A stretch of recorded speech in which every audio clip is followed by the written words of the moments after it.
Alright, so when last we left off on this one, I was kind of getting a little frustrated as to what else to do or where else to go at this point, because nothing else seems to stick out.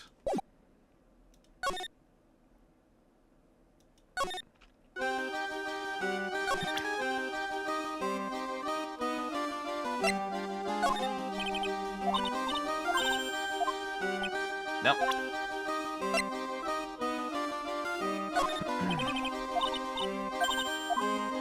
Nothing on that either.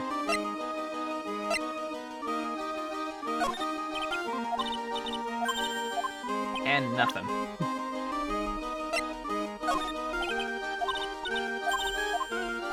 Still nothing. I think...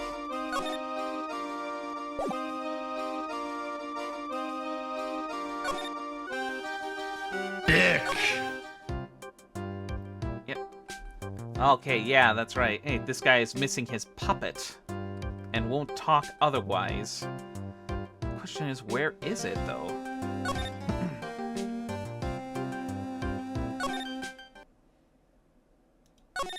And of course, there's Dick ain't gonna... Quick, find Mr. Hat!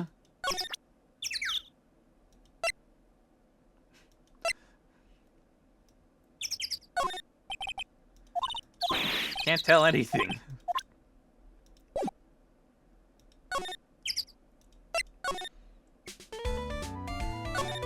Now, of course, I think we've gotten everything we can out of this guy.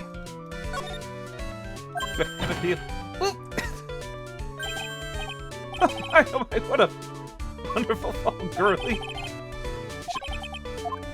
Basic. Ow, ow, ow. What? What? Mr. Hat. What? Mr. Hat. Mr. Hat. Okay, hold on.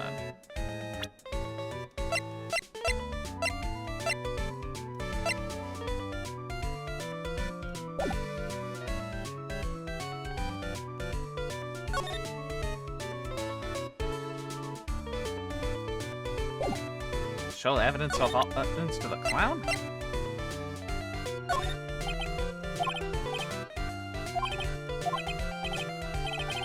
Okay, that's not it.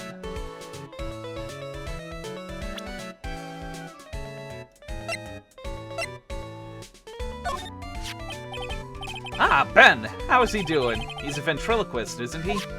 That's right, boy, was I surprised when they told me his secret. He got a second mouth where his belly button should be. Just kidding. Ben wouldn't tell me a single thing about the murder. Ah, that simpleton... that's a simple also. He won't talk if he doesn't have his puppet Trillo. Trillo? Ben doesn't have his ventriloquist puppet. You'll barely get a word out of him. Really? Master and puppet.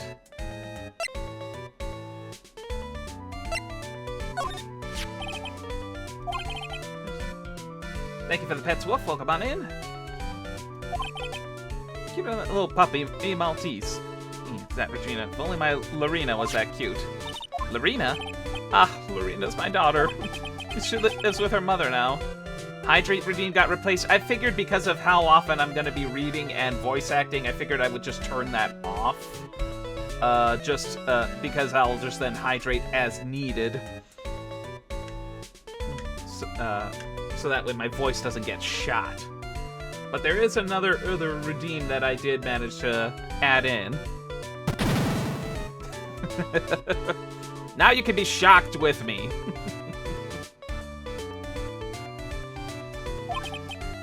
It's true what they say about the tears of a clown.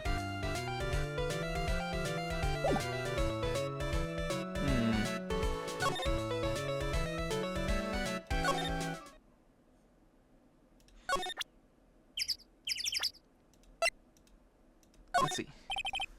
I've gotten affidavits from most of the performers at the circus. They were certainly a strange bunch of characters. You don't say. Well, not stranger than you, I suppose. That was cold. I'm sorry, I was just messing around. Ruler, where are you? Water inflation, shut up. Who else have I not? Who else or what else have I not presented? Yeah. No, I didn't mean to double-click there.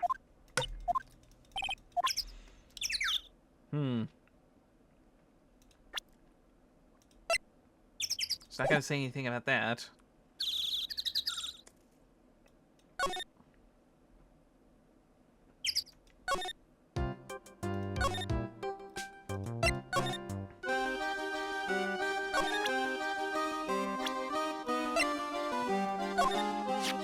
Ah, that guy. His name is Ben, right?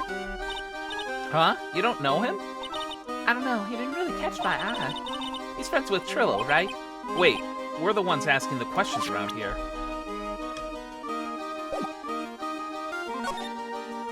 Nope. Okay, I'm kind of lost here. Where do I go next here? Who is it I'm supposed to be presenting, or what I have not presented yet? Because I'm stumped. It also doesn't help that it's been a few weeks since I played this, so I have no idea who I may have missed. Nope, not this way. I didn't mean to go this way.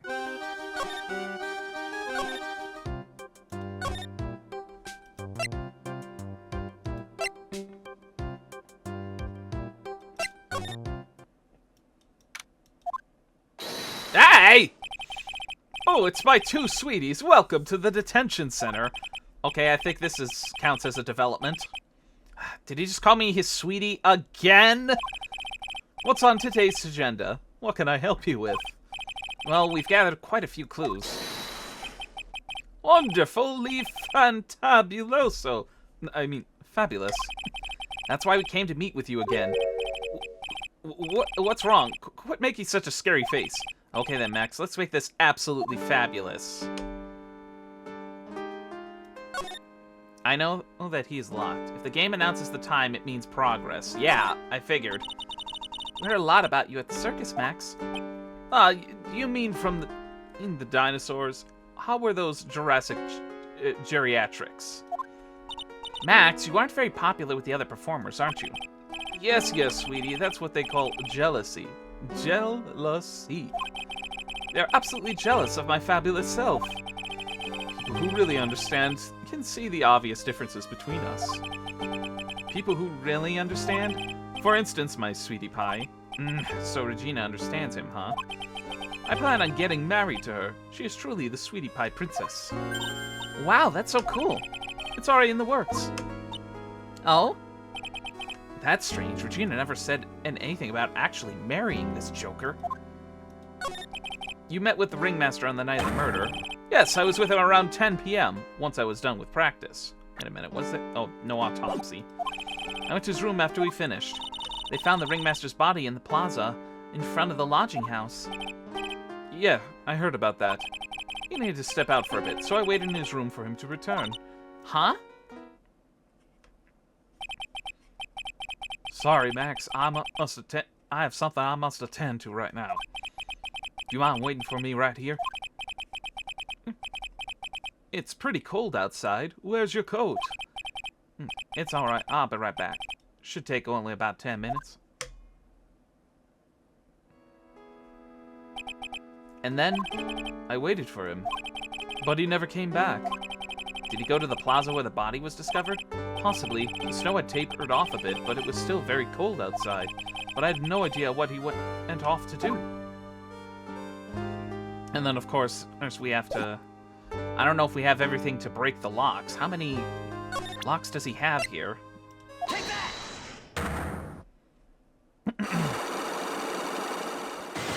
3.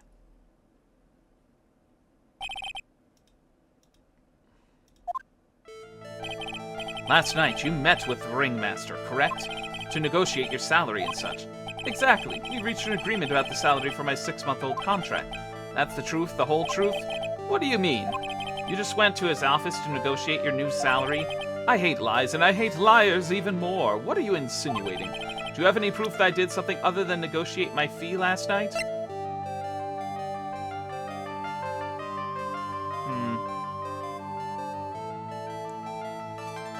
I feel like I don't have enough to move forward confidently.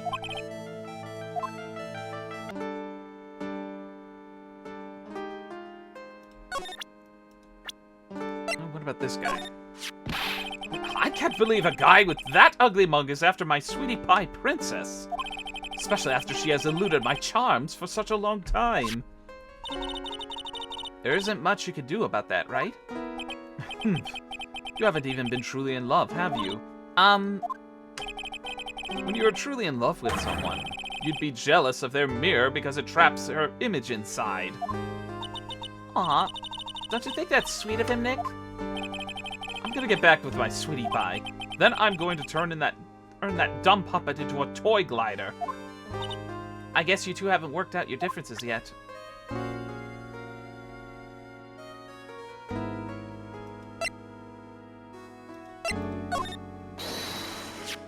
Ugh, my sweet Mimi Pie.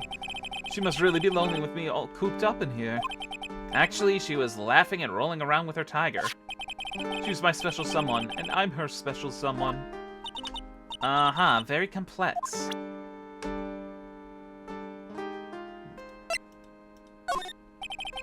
What about this person? Fortunately, I don't take on apprentices. I mean, just look at that face on this one. It's not what I'd call fabulous. That's awfully harsh.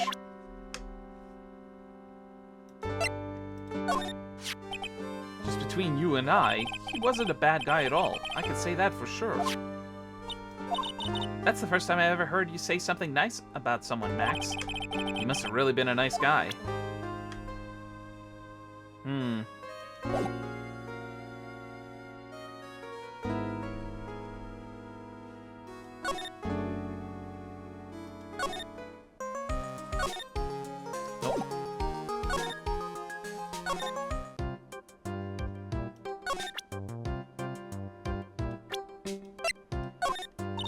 Would you mind taking a look at this? I guess we won't need you to look at this after all. Yep, completely tight-lipped.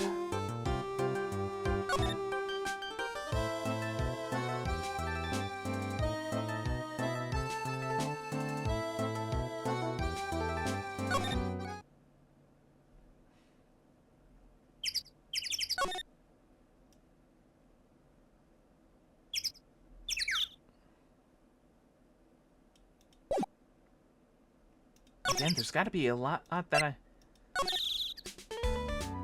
As I may have mentioned earlier, I mean, just feel free to tell me where to go at this point. It doesn't count towards, like, chime-ins for the trial. Darts are one of my trademark props. Yep, I saw you use them. You must believe in a carrot and no stick approach. You put the carrot out in front for motivation, but I guess the trick is gauging what flavor you want each day. Exactly! You were really paying attention, weren't you? Go to the cafeteria. You know, I eat about 5 of those carrots every single day. If you eat that many, you got change up the taste every now and then. I didn't understand any of that, nor do I ever want to. Cafeteria? There's no cafeteria open.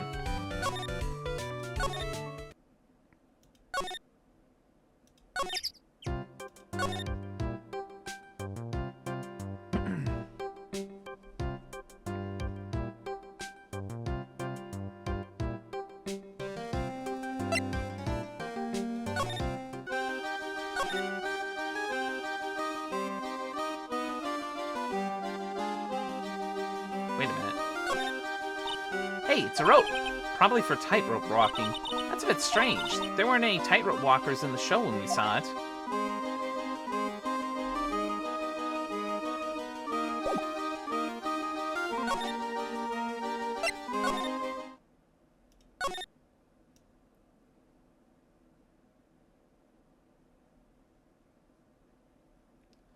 Oh, I was thinking ahead. Yeah. Not even there. Oh, this is maddening.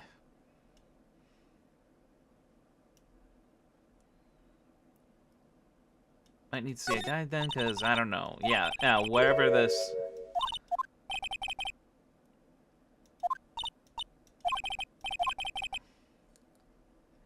Madness! Yeah, instead of joking the madness, how about you help me end it by telling me where to go next here?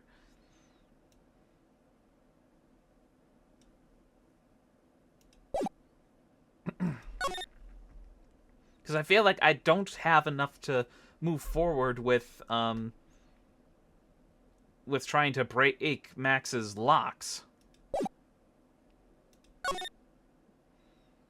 Present everything to everyone. I've pretty much done that.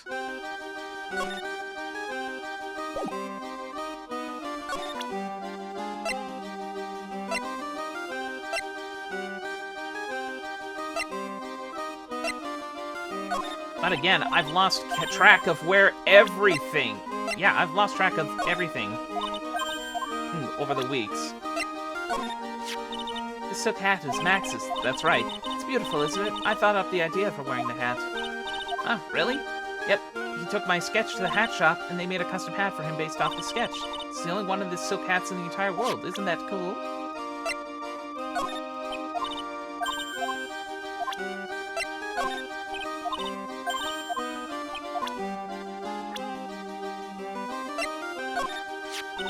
That's Mo. He's such a funny clown.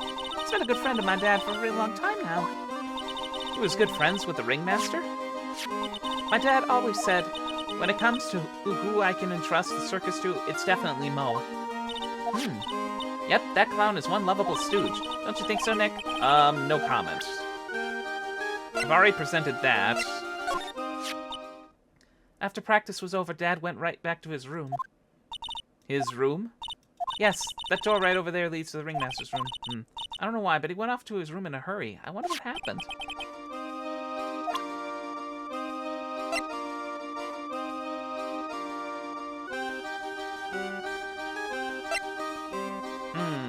I don't think I have.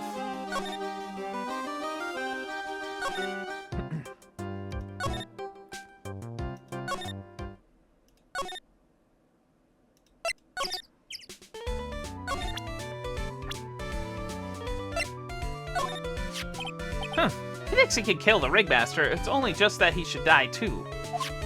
Mo! Sorry, I crossed the line, but he truly is a disgusting human being. Why do you hate him so much? Let me tell you this one story.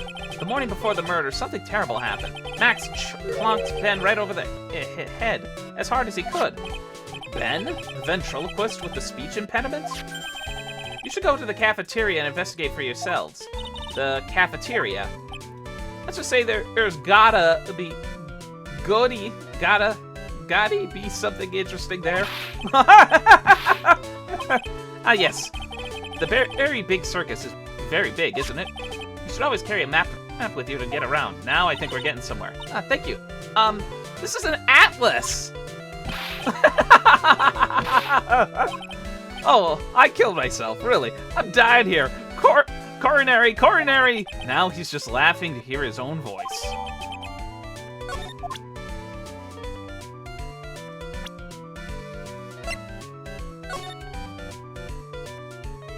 So the cafeteria can be found in the lodging house. Mo, who's Acro?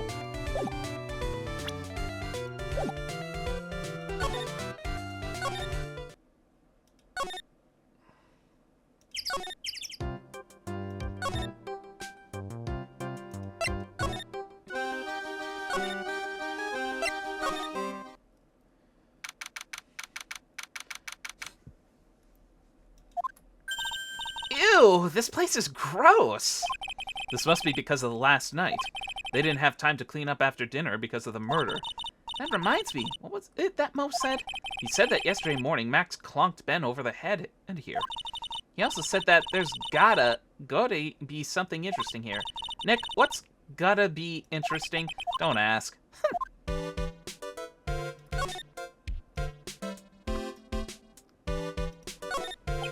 Kitchen's over here. Everyone must have taken turns cooking. There's a duty list posted here. Gotti, not Godi. Yeah, I figured the pun out, but it's like, ugh, never mind. I wouldn't mind trying my hand at cooking for this many people. Maya's killer hamburger. Ooh, try it, wouldn't you? And you keep stumbling over it.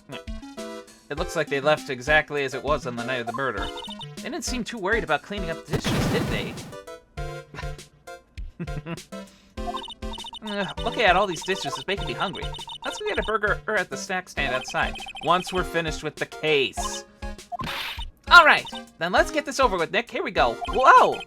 Where's the mute button and where you need it? This is strange. There's nothing on top of this stand. Look here, Max is written on it. It must be his VIP table. Isn't it a bit small to be a VIP table? You wouldn't be putting a 10-course meal on this. Well, he could still eat hamburgers, right? Keep our cafeteria clean. Doesn't seem like anyone ever read this sign, huh? Maybe this should make it easier to understand. Clean it or die. Well, that would definitely make him clean it up.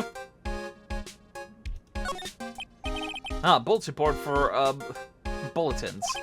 Doesn't look like there are any useful clues posted here. Boring! Maybe we should leave a juicy tidbit for someone to read. Juicy? You know, like a fake clue. Maybe something like message from the killer. Give it up, Maya. You know Gumshoe would take it all seriously. There are dirty dishes all over the place. It must have been too hectic last night to clean up. You know I can't stand a mess, Nick. I think you and I should clean this place up for them. Well, why do we have to clean it up? 1, because I hate dirty cafeterias. 2, because one bears repeating. But this is a crime scene. We can't clean it up. We have to preserve it for evidence. You know, I really hate dirty cafeterias. Not as much as I hate cleaning dirty cafeterias. Blah! What's this? Must be a juice bottle or something? Juice? It looks like orange wine. Or at least that looks like an orange. Watch out, Nick. There's broken glass all over the floor. A broken bottle just lying in the middle of the floor. Do you think it means anything?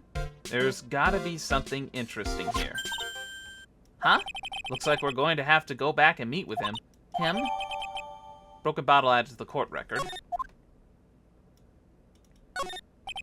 Chair's been knocked over. That's what it looks like. It almost looks as if someone knocked it over in a struggle or used it for self-defense. Or maybe Regent just likes to eat his dinner in the cafeteria.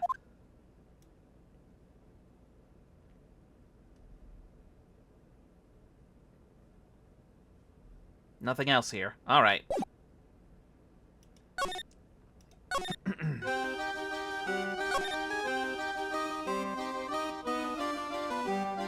Russell to the Tamer Girl next, I think. Yeah, because then she directed me... Yeah, she then directed me to his, room, which I've pretty much explored the heck out of this as much as I could. Nothing else new. Well, let's, I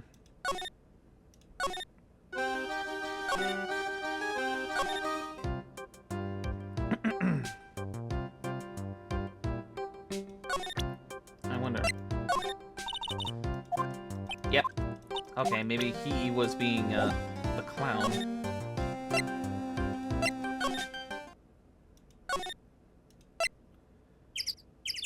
Yes, I do.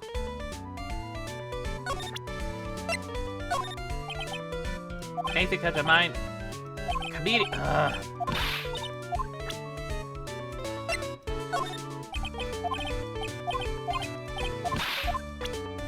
Yep, that's not working.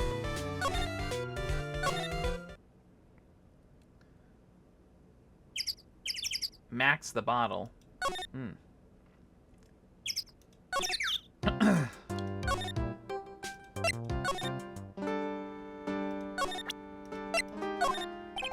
What about this?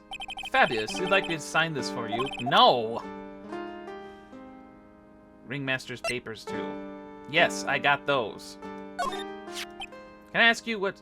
Can I ask what you do with such an exorbitant salary? We've already covered this point. I'm paying off my father's debt. How can you possibly have such a large amount of debt? For example, say you rented a video, and perhaps you forgot about it for, say, a short period of about 10 years. You would have the biggest late fee known to man. It's kinda like that. Wow, now I can see how you can get at that much debt. That makes sense now. Wait a minute, that doesn't make any sense!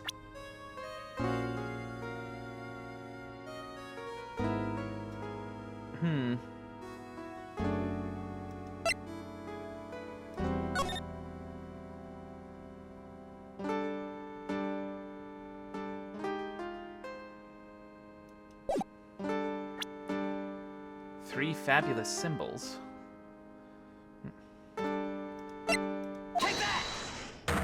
Alright, let's see what comes up here.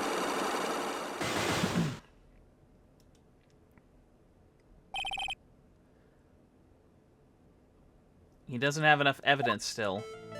I feel like, let's see here. Let's see what the first one is. Last night you met with the ringmaster, correct? To negotiate your salary and such? Exactly. Was that the whole truth?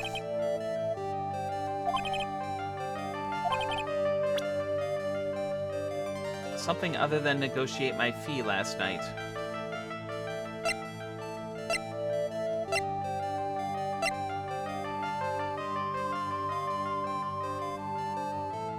Yeah, I feel... my gut is telling me I am still missing a critical piece of evidence to try and even break the first lock. So... God.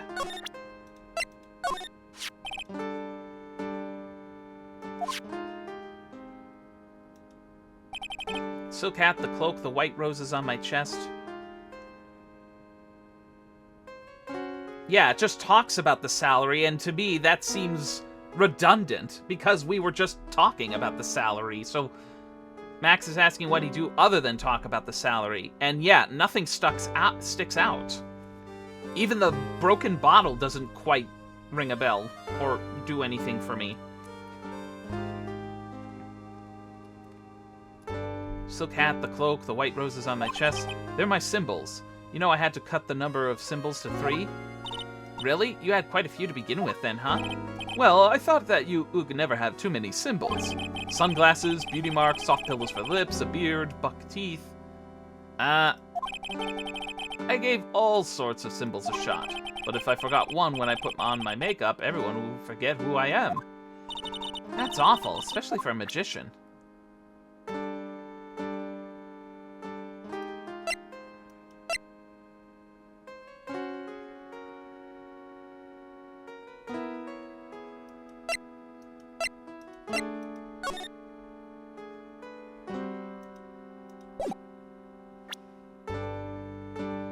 Is this gonna be another $50 bet? No! I'm not doing that again.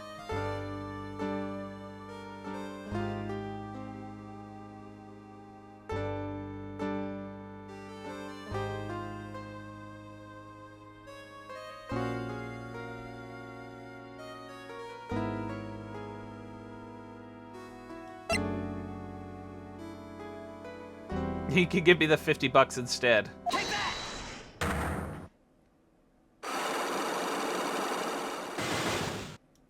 Well, we can try it. I don't think it's gonna be to the papers again, because that feels like it's redundant. Especially since we were talking just about the salary. Unless it comes down to the fact that it was like a week ago? So what else could there be? It is that! That's... It was on the table in the ringmaster's room. You weren't lying when you said you received quite a raise. Is there a problem with being well compensated? Not just with the compensation, just with the date. This is dated a week ago. Oh, shush, Wolf. Max, you finished your contract negotiations a week ago. Fabulous. All right, I'll tell you the truth. That night, the ringmaster called me to his room. No 50 for you, Wolf. Bonk. He called you? Why did he do that? Sorry, sweetie. That's private. The ringmaster called him. I wonder if there was some sort of problem. Max, perhaps you could share with me what you two spoke about. Well, not if I don't have to. Isn't this why the ringmaster called you to his room that night? Oh god, that's gonna cost me 3 if I get this wrong. I feel like it's now gonna come down to the bottle then. Because it was mentioned, yeah. Is this why you were called to the ringmaster's room that night? Where did you get that? The cafeteria. But you already knew that, didn't you? Of course. It fell and broke on the floor. He's still hiding something else. Max, what is it, my sweetie? It didn't fall and break on this floor. You use this bottle too? As I present the profile. Ben! You nailed him over the head with this bottle, didn't you? Ugh! And that's why you got called to the ringmaster's room that night. Fabulous! You might as well be a magician!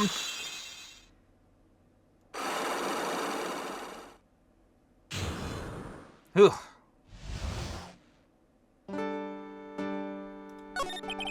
The truth is, yesterday morning during breakfast, we had a run-in. You mean you had a fight with Ben the ventriloquist? You could put it that way. God, I hate this case. I guess the complaints about this particular case being a lot of people's least favorite is, don't ask for my help again if you don't want to listen, overthinker. Oh, shush, Wolf. We fought about my sweetie pie. You mean Regina? That ill-bred creep told my sweetie pie princess that he was in love with her. Would you put up with that? Ill-bred? Are you talking about the same Ben? Told her he was in love with her? Are you sure this is Ben we are talking about? All I could say is that he made me mad and I had to tap him on his hard head. That's when the ringmaster called me and I realized that it was my chance. Your chance? That's when I went to his room and I laid it all out on the table. I asked him to let me marry my sweetie pie.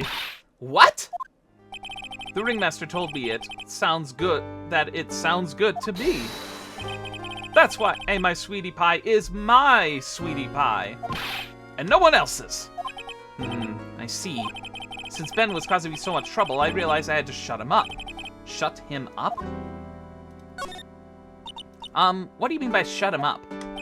You don't know. Oh, do you, my sweeties? Trillo can't say a word, not without Ben.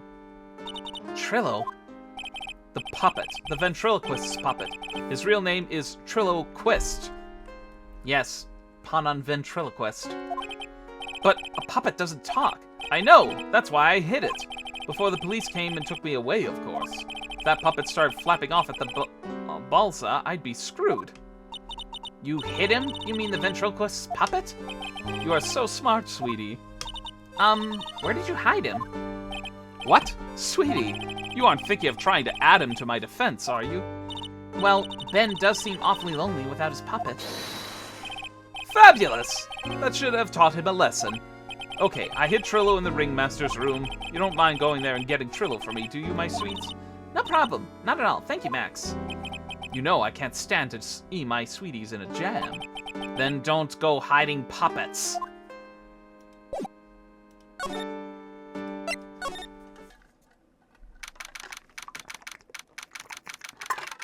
Ugh.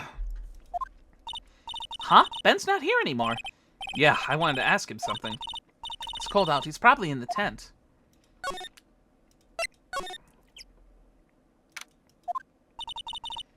What do you think, Nick? I wonder if we've been making any progress. I'm finally starting to feel like we're making progress. Don't be so negative. Of course we're making progress. But everyone loved the ringmaster. There's no sign of footprints on the scene. There's still a lot of mysteries left to be solved. Of course.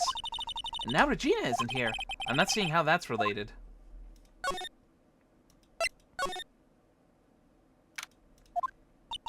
It looks the same as always.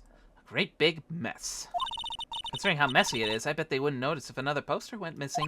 Will you just stop it, you poster pilferer? I'm just kidding. You know I already got one of these posters. You mean stole one of those posters. Yeah, let's focus on what Max told us. He said that he hid Trillo somewhere in this room. Trillo. Oh, the ventriloquist's puppet. There's a couple of places I think I know where he could be hiding. Nick, look at all the cute trophies. Indeed, just look at all the awards the circus has won. Like, All-County Quiz Champions, Ringmaster Association Minigolf Master, Beer Belly Balloon Bounce Champ, Pet Grooming Grand Prix. Wow, the Ringmaster was multi-talented in ways I could have never imagined. There's something shoved under the bookshelf. That's Trillo! That's Ben's puppet. Okay, it was under it. I was thinking it was stuffed in one of the trophies. I think you're right. We'll give it back to him later. Ventriloquist's puppet. An operatic tenor who doubles as Ben's sidekick. Why do I have to carry this thing?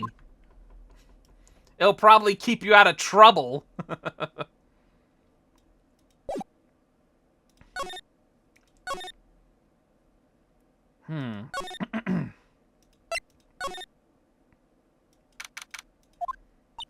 Oh, hey, Ben! Hello. Hello to you too. It's awfully cold today, don't you agree? Yeah, sometimes the game gets snarky with the item acquisition. I do indeed. Do you think it's cold, Nick? I don't see how talking about the weather is helping our case. Ah, Ben, this is yours, isn't it? Yes, that's mine. Here you go. Quest returned to Ben. All right, Maya, let's get going. It's that time, isn't it? See you around, Ben. Okay. So, Nick, where are we going next? Let's see. Maybe we should go talk to the clown once again. Hey, wait! Who said that? What are you looking at? I'm right here. Here, you blind wench. Oh, God. What's your problem anyways? Don't you know how to properly greet someone? Ben? Is that you, Ben? No. I would never. It was me. Yeah, down here. You're Trillo? Oh. That is Mr. Quist to you, sir. Learn some manners before you just blurt out my name. Now try speaking with me again, but with proper respect. Not again. Mr. Quist, is that better? No, look at me when I'm talking to you, 8-bit excuse for an attorney. Trillo, we talked about insulting people. You promised. Oh my God, the puppet's assaulting him. As if the guy hasn't got clonked on the noggin enough in the last 24 hours. And he was mocking me. No being mean to bullies was not included in the deal. Oh, I'm sorry, Trillo. Boom, boom, boom. Oh God, it's G-rated Chucky, yes. Nick, what just happened? Trillo's still a puppet, right? A ventriloquist puppet? Hey, who do you think you are calling me a puppet? Yes, I got what you were trying to do. Say. Tell us what you know about the murder. You talking to me? I said you talking to me. Don't look at him when you're talking to me. Triloquist, you behave, young man. Shut up, Woody. What murder are you talking about? You mean the one where they offed the old man? I swear to God, this guy is giving me the Scarface and the ventriloquist vibes from Batman the Animated Series. I guess so. No need to make such a fuss about things. That old mutt paid us all peanuts. Trillo, you can't say things like that. I didn't raise you to be like that kind of puppet. Don't you have the nerve pills or something to take right now? Nah, puppets are made for people who really want to say shit they can't say on their own. Yes, that could also be true. But bear in mind, the ventriloquist in Batman the Animated Series also had a split schizophrenic personality. Okay, I'll talk. Gramps got clobbered over the head. Let me lay it out for you. The pace sucks, the clown sucks, and my partner has his hand up my pants. Not necessarily in that order. Your partner, you mean Ben? Yeah, the creepy old guy who never finds it in himself to leave me alone. Tell him back off for me, will ya? He's just another one of the dorks around here. Oh my. But I'll be fair, in this cesspool of human garbage masquerading as performers, I found my Madonna. Your Madonna? Regina, my lovely Regina. She's stunning, right, Ben? Well, I'm not sure if I would go that far. You have to excuse him, he does not understand when he speaks. I, on the other hand, am an appreciator of beauty, hence why I shall marry her. Marry?! The ringmaster got knocked upside his cheap head by the flying fraud. I think he might be twice Rafina's age. I think it's exponentially higher than that if we're going by the age of the tree that this thing was carved from. You mean Max Galactica? Why do you say that? Trillo, straighten up. Don't accuse people like that. Oh, straighten up. I'm made of wood. Besides, you were there. You know what happened. Check the profiles. It shows their ages. What? Yeah, Regina is 16. Ben is, well, almost 32. Yeah, twice his age, obviously. If you're interested, I'll let you in on the facts. You're going to marry Regina? That's right. She doesn't quite realize the joy that awaits her, does she? I think I'm beginning to see why she seemed troubled. Well, I don't care. It's my choice, not hers. We're getting hit. I know you think that, but what? I gave her a special gift. I gave her the wonderful gift of song. You gave her a song? Well, I am a renowned tenor. You'd be happy to know that I decided to grace you with one of my songs. Me. I want you to touch me. I want you to kiss me. I want you to... The rest is private. Good thing!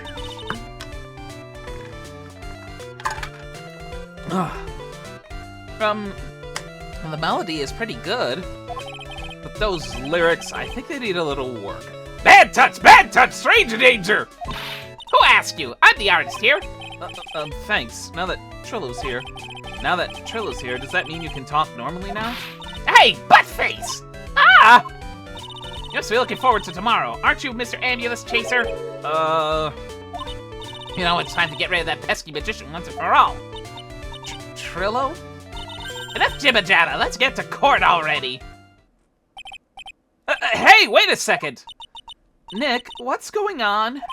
He's a witness for tomorrow's trial. What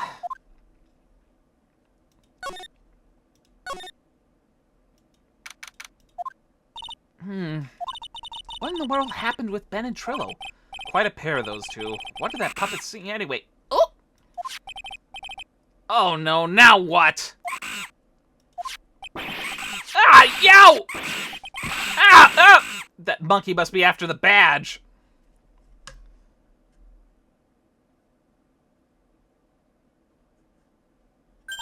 Hey, welcome back, Nick. That monkey. Ah! My badge! I knew it. That monkey stole it! What? Mr. Attorney, that face was so cute. You looked so completely dumbfounded. Regina! You, that monkey! Hey, no need to get angry, okay? But my attorney's badge! Don't worry, I'll help you out. Okay, if you say so. If I don't get my badge back, how can I flash it? By the way, the monkey's name is Money. Money the monkey. Oh boy, I think he mistook that badge for a coin or something. His name is Money? The monkey is called Money? Yes. Monkey version of Wario. Well, the rich ape just stole my attorney's badge. Mind if I get that back? I'll see what I can do. And I have money problems. Whenever Money sees something shiny, he takes it back home. Ha, that's pretty funny. Well, I guess I'll just have to find where Bunny disappeared to. I think that's your best bet. You should probably ask Uncle Mo. He might know. Huh? You don't know? Well, Money isn't exactly someone I'm on friendly terms with. What? He's not really the kind of animal I work with, even if he does need taming. Oh, I see. Go to Moe's. I guess it's time I revisit that kooky clown. Do you mind telling us a bit about Ben? Ben? You mean the guy that's always hanging around with Trillo? What do you mean, hanging around? Well, he was there when Trillo told me he was in love with me. Trillo told you he was in love with you? Yes, he did. Kinda cute, don't you think? He's so smart, and he's such a wonderful singer. I love him. But what about Ben? What about Ben? He's got nothing to do with me loving Trillo. Like sand through the hourglass, or the days of the circus. Regina, you were proposed to, weren't you? Proposed to? No. That would be for a while. Huh? Really? That's strange, isn't it, Nick? Yeah, Max and Trillo both said otherwise. They said they asked for her hand in marriage. Ah, but Max only talked to the ringmaster about it. I forgot about that. He asked the ringmaster for her hand, not Regina directly. So I guess Trillo hasn't asked her directly yet. What? He's going to propose to me? I'm so confused. How about you, Maya? Huh? What? Who do you think I should go for, Max or Trillo? Wait. You do realize that Trillo is a puppet? Huh? I don't care that he's a bit stiff. Oh, boy.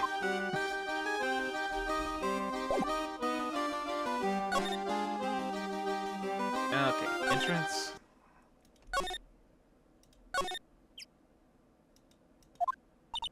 Huh? Detective Gunshu took off already. Yeah, probably because we ditched him earlier. I bet he and the other cops got lonely and headed back to the precinct. Is it bad to make a blonde joke at this point? Oh, boy. Oh, my, if it isn't Mr. Wright all the time. Ugh. It's alright to be wrong every now and again, right? See, Nick, it just took a while for the joke to find its audience. Ugh. So what can I do for you? You remember a good joke you wanted to tell me? Pull up a chair, or maybe just pull my finger and let me have it. We're going to get the same sound effect either way, aren't we? How do you know I put a whoopee cushion on the chair? Really don't know what it takes to be a clown, don't you? Oh, brother. So about Regina. Regina is such a pure, innocent child. She's such a cutie, too. She was born and raised in a circus, you know? But that means she doesn't really know much about the world outside the big top. Sounds like Pearly. Her every child's dream of the circus is her everyday reality. She lives in a dream world. She sees dancing wild animals, men flying in the air, and one very funny clown every day. The funny thing is, that all seems normal to her because it's her everyday life. I guess that explains why she thinks she can marry a ventriloquist's puppet. Don't ask me if her reality is a good thing or a bad thing, though. A clown seems life simply without complications. Have you ever heard of a monkey named Money? Ah, yes, Money! He stole my attorney's badge. Well, Money does love shiny objects. It makes sense that he'd swipe your badge. But under no circumstances can you chase after him. Why's that? Oh, I know. You don't want to get involved in any monkey business, right? Exactly! Bravo, bravo! Let's joke around, though. Money isn't considered a member of Regina's family. Then who does he belong to? I'll be happy to take you where his owner is standing. You mean right now? Of course. Shall we go? Should we go with him or wait a while? Go! Third floor. Ah, okay. Because what was it? Acro.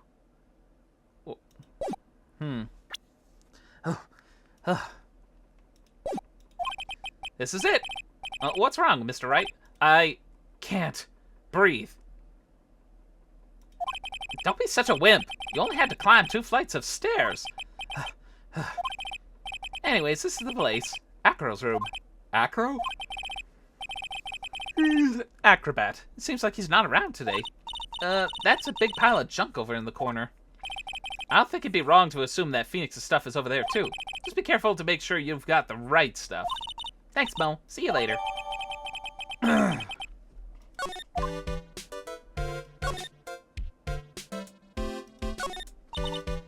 Hey, the net's ripped. Money must be prone to breaking things. He's hardcore. The net looks fine to me. You really think that that he plays basketball? I think so. Monkeys live life above the rim, you know. You're joking, right? You think the monkey has got proverbial game? Of course! That monkey doesn't fake the funk on a nasty dunk. Well, a prehensile tail might be an unfair advantage. It's a monkey calendar. Whoever's in this room must really love monkeys. Maybe a little too much. Wow, I just realized the year is almost over. Amazing how time flies. It's been one wild year, especially the last part. Well, we still got one last person to help this year. Max. This bed is incredibly well made. It's almost like a maid made it up. Even the laundry on top of the bed is folded perfectly. Monkey! Nick, there's nothing unusual about that at all. It's how things are supposed to be. Can a man respect another man for doing something said man cannot do? You don't fold your old laundry, Phoenix?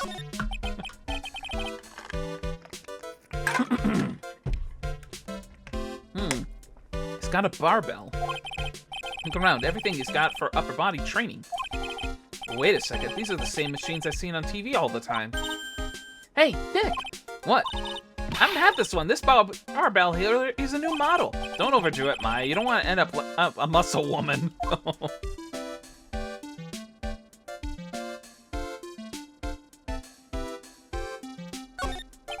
You can see the big top from the window here.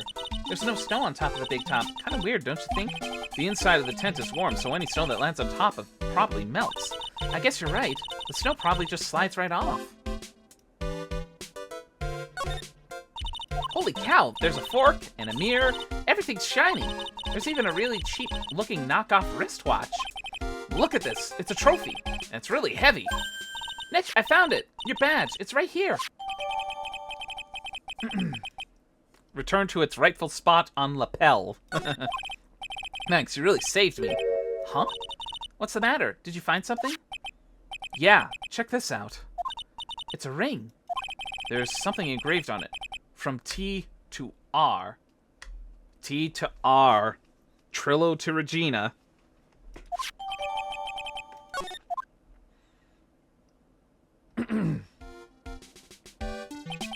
Well, I think it's about time we wrap up our investigation. Do you think we'll win in court tomorrow? Who knows? Even I can't imagine what kind of testimony will come out tomorrow. I'm guessing Mo will be a witness in court tomorrow. Mo and maybe the puppet. Don't worry, Nick. No matter what, we still got our magician on our side. That's good, because we might need some magic tomorrow. To be continued. I have a feeling I know, because I've heard between you, Miles, and maybe some other people, how the press function is gonna be like laden with landmines that'll affect my stamina bar up here. I have a feeling if I end up pushing on something that causes either a joke reaction or an unnecessary ramble, that's gonna dock me. You'll know. I do remember you mentioning that there's some sort of tell in the testimony where I could potentially back away and say, yeah, no, I'm not going to push on this because I know it's going to ding me. All right, here we go. Hydrate up here.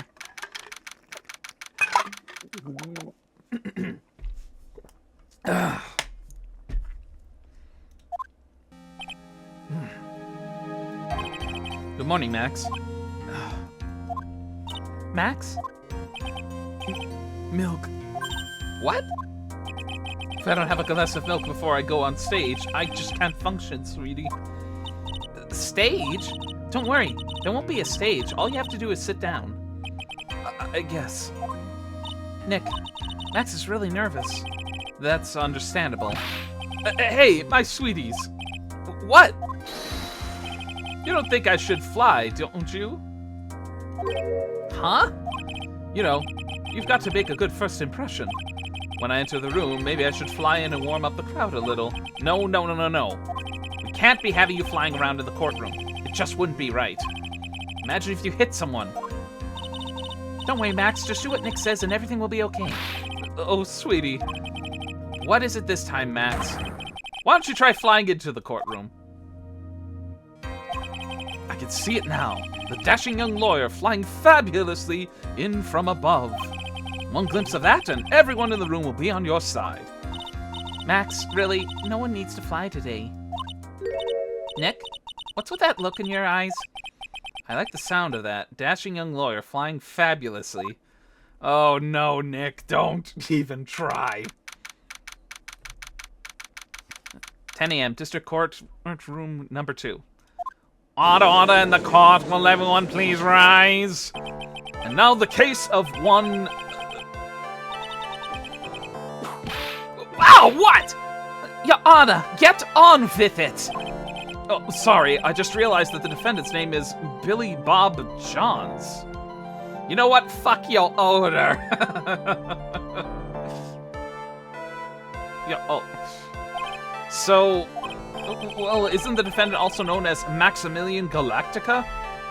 Yes, Your Honor, he does often go by that name. You know, my grandchild is a huge fan of his. I think everyone here wouldn't mind if we called the defendant Maximilian Galactica. It sounds more, well, friendly. I wonder if that's to our advantage. Miss Von Karma, your opening statement, if you please. I hope you didn't bother thinking you'd win this one, Mr. Phoenix Wright. Huh? That spirit channeling trial was a sham. I refuse to acknowledge its legitimacy. It did not count. Do you hear me? She must still be upset about what happened last time. You have no chance. Zero. Zilch. Nada. I'm not losing this case. Why, you ask? Because it is not in the nature of a Von Karma to lose at anything. I guess being born with the name Von Karma is a free pass to be arrogant and annoying. Spoilers, she will lose. I guess it depends on how this trial goes. Oh yeah, I just realized I do not have my chance lights up here. There we go. Watch and learn, Mr. Phoenix Wright. I'll show you the textbook procedure for proving how absolutely guilty you are. Me? Guilty? What are you talking about? Ow! It will be my ultimate revenge. But it's not like it'll bring her dad back. There, opening statement complete. Now let's hurry up and wrap up this waste of time. Very well, you may call your first witness, Miss Von Karma. Detective Dick Gumshoe, get up here! Now! Sorry to keep you from work, as I'm sure you need every penny you can earn, Detective. At this rate, he may as well be paid in peanuts. Poor Dick. Dick. Indeed. Don't mention it. It's no trouble at all. I've been looking forward to this. Very well. I would like you to begin by shedding light on the events in question. At your service, sir. All right, Detective, you may proceed with your testimony. Details of the events. The night of the crime, snow was falling until 9:40 p.m., making it extremely cold out. All the circus performers were gathered in the big top to practice their routines. The practice session broke up around 10 p.m. The murder itself took place in the plaza in front of the lodging house at 10:15. The victim was found bent over a wooden box, dead as a doornail. The cause of death was blunt force trauma that snapped the vertebrae in his neck. Eek. Wait, blunt force trauma. See, he was beaten to death. Okay. It was gonna come down to either he was just struck that hard that it broke his neck, or someone pulled a neck snap. Here's the autopsy report for the victim. The court accepts this into evidence. Time of death, 10:15. Blunt force trauma to the back of the head. A blunt object, Very well. Mr. Wright, you may begin your cross-examination. Yes, Your Honor.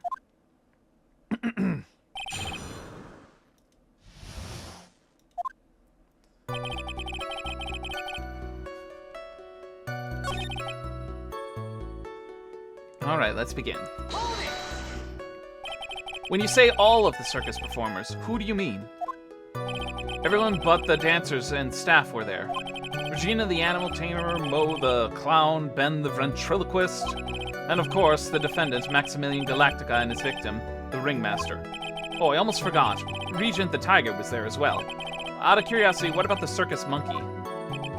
When I was investigating yesterday, he happened to snatch my wristwatch. Oh god, and Maya pointed out that it was a cheap one. Costume, jewelry, what wristwatch? Detective, you are welcome to file a police report after these proceedings. Practice session broke up at around 10 p.m. After the practice was over, where did everyone head off to? Regina was playing with Regent while Mo went back to his room tired from work. Ben the ventriloquist went to the front gate absorbed in his own world. The ringmaster and Max went off to the ringmaster's room to talk privately. Talk privately, huh? That's awfully suspicious. You wouldn't happen to know what they were talking about, would you? It seems they were negotiating Max's salary. Actually, Max was asking for Regina's hand in marriage. The murder itself took place in the plaza in front of the lodging house at 10:15 p.m. I'd like you to be a little more specific about the events at 10:15. Okay, not a problem, pal. We got a witness that told us how the whole thing went down. Oh! This is totally meaningless. Time to move on. All right. We'll just have to revisit that testimony later. Detective Gumshoe, would you mind telling us how the victim met his end? Okay, question was... Where's the murder weapon? A wooden box? That's right. The victim must have been carrying the wooden box when he was killed. Carrying the box, huh? It was a rather strange wooden box, Your Honor. What do you mean? Well, it was much heavier than it looked. Not to mention it was locked. Locked, you say? Hunched over this 20-pound box, it boasts a small but strong lock. This may be my only chance, so I may as well ask some questions.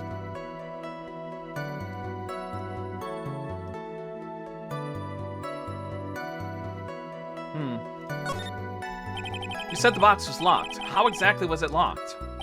Well, it had quite a sturdy lock on it. It looked quite a bit to open that bad boy up. So when you found the box, it was locked, correct? Yes, it was. Some of the forensics team took it back to precinct to crack it open. I see. Continue, Detective Gumshoe. What about the contents?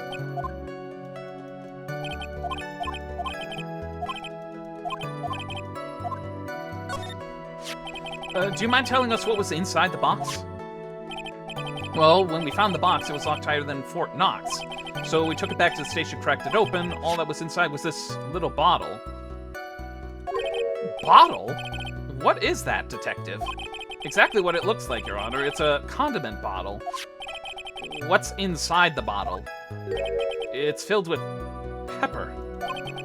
Pepper? Why in the world was it locked in that big box? There's only one little bottle in a huge box? I wonder if that has some sort of special meaning.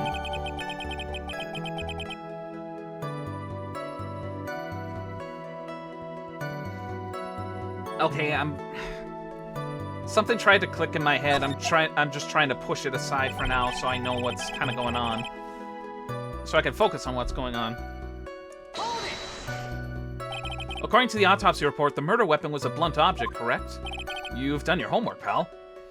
And you haven't found this murder weapon, have you? The police are searching for it as we speak. My theory is that it's something like the perpetrator ran off with. You would think so, especially since you didn't find it on the scene. No, I bet he made it disappear with magic. There wasn't much that we could go after Gumshoe with this time. He gave us the facts, and we saw him, but there's gotta be more to this. I didn't see anything, but that's why you're a lawyer and I'm the medium. Alright, well... I guess push everything. I too keep seeing things locked away in the safe. Welcome on in, Ducky. How are you doing? It's been a while. I hope you're doing well.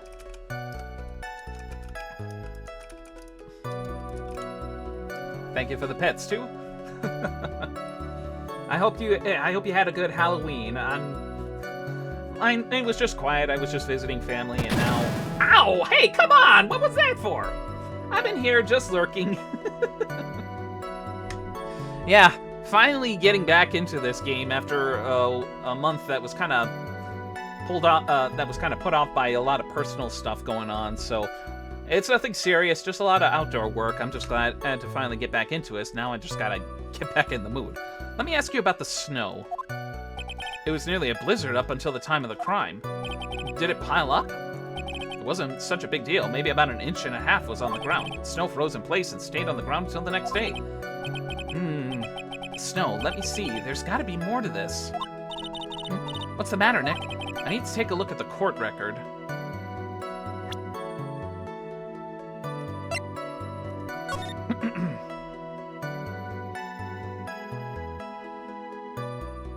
I wonder if it's gotta be something about this picture.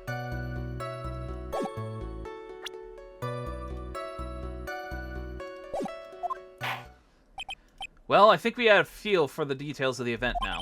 I guess that's all we're gonna get out of Gumshoe in this case. You mean all we're gonna get out of him is that little bottle of pepper? Now that we've wrapped up with the detective, I'd like to call my next witness. I'm not even off the stand yet. Obviously, but that's due to you being slow and unable to take a hint. I don't know, but wrapped up has such a mean sound to it. I'm a sensitive guy. Thank you very much, Detective Gumshoe. You may step down. Miss Von Karma, call your next witness. I would like to call Mr. Benjamin Woodman to the stand. Ben the ventriloquist. Gotta balance out the pets. Oh, come on. She must be talking about Ben the ventriloquist. I wonder if Trillo will show up on the stand as well. Eddie's already throwing hands! Wooden hands at that! Please state your name and occupation for the court record. My full name is Trillo Quist. I'm employed as operatic tenor. Excuse me? The witness called to the stand was one Mr. Benjamin Woodman, ventriloquist. That rope must be cutting off your circulation. I said that I was a singer. Maybe you don't believe me. Fine, I'll grace you with a song. Me. The world of the law, exciting and daring, guilt or innocence, decided by a judge dressed up like a woman. Well, what do you think? Ass! She's not impressed. It had good rhythm. It's just the lyrics. They leave something to be desired, so to speak. Trillo, you know better than to insult a judge.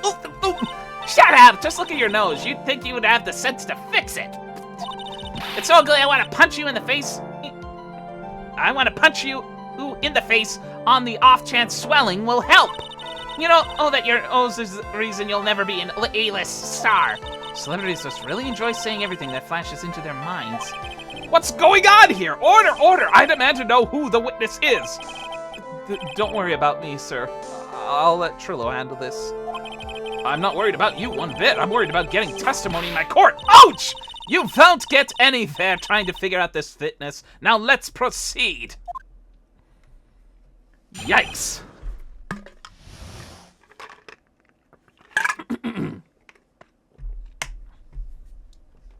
All right. Once practice was over, I left the tent with the stooge. I mean, clown. Once we got to the lodging house, I ditched him and went back to the plaza's entrance. That's when I saw Max heading towards the scene of the crime. He was the only one heading that way. How could that punk not be the killer? Then the police showed up and took Magic Boy away. You saw Maximilian Galactica heading towards the scene. You're sure of that? Without a doubt. He had on his silk hat, cloak, and the dumb white 8 roses on his chest. Wait a minute. Shit, I'm trying to remember. Wasn't... Let's see. 3 famous symbols. Yes, it was the hat and the roses. But... was the cloak one of the 3?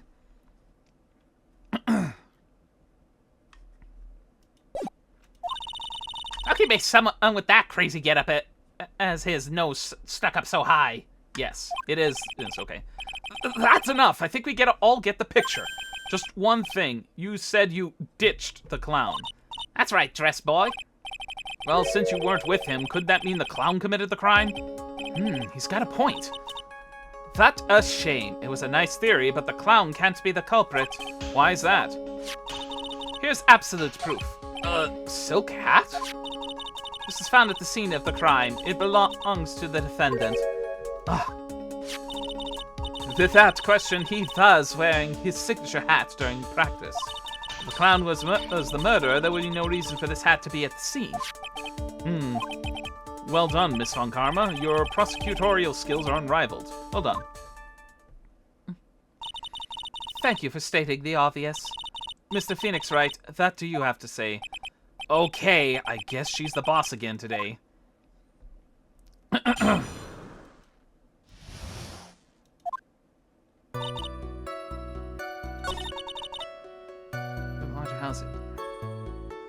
Hi, Zircom. Welcome on in. Hope you're doing well today. Hope you enjoyed your Halloween as well.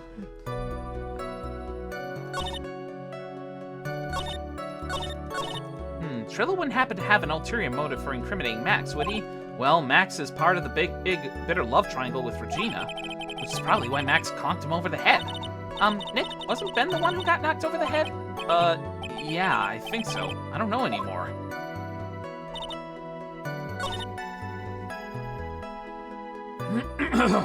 Excuse me.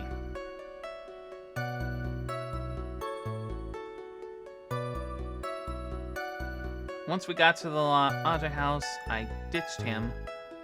Let me look at the map here. Thank you, yeah. One heck of a hangover yesterday, but oh well. That must have been one heck of a party. Lodging house, went back to the entrance. But if he went back to the entrance, would he have crossed paths with him? Like, literally crossed paths with him. He would have also crossed paths with the ringmaster, too.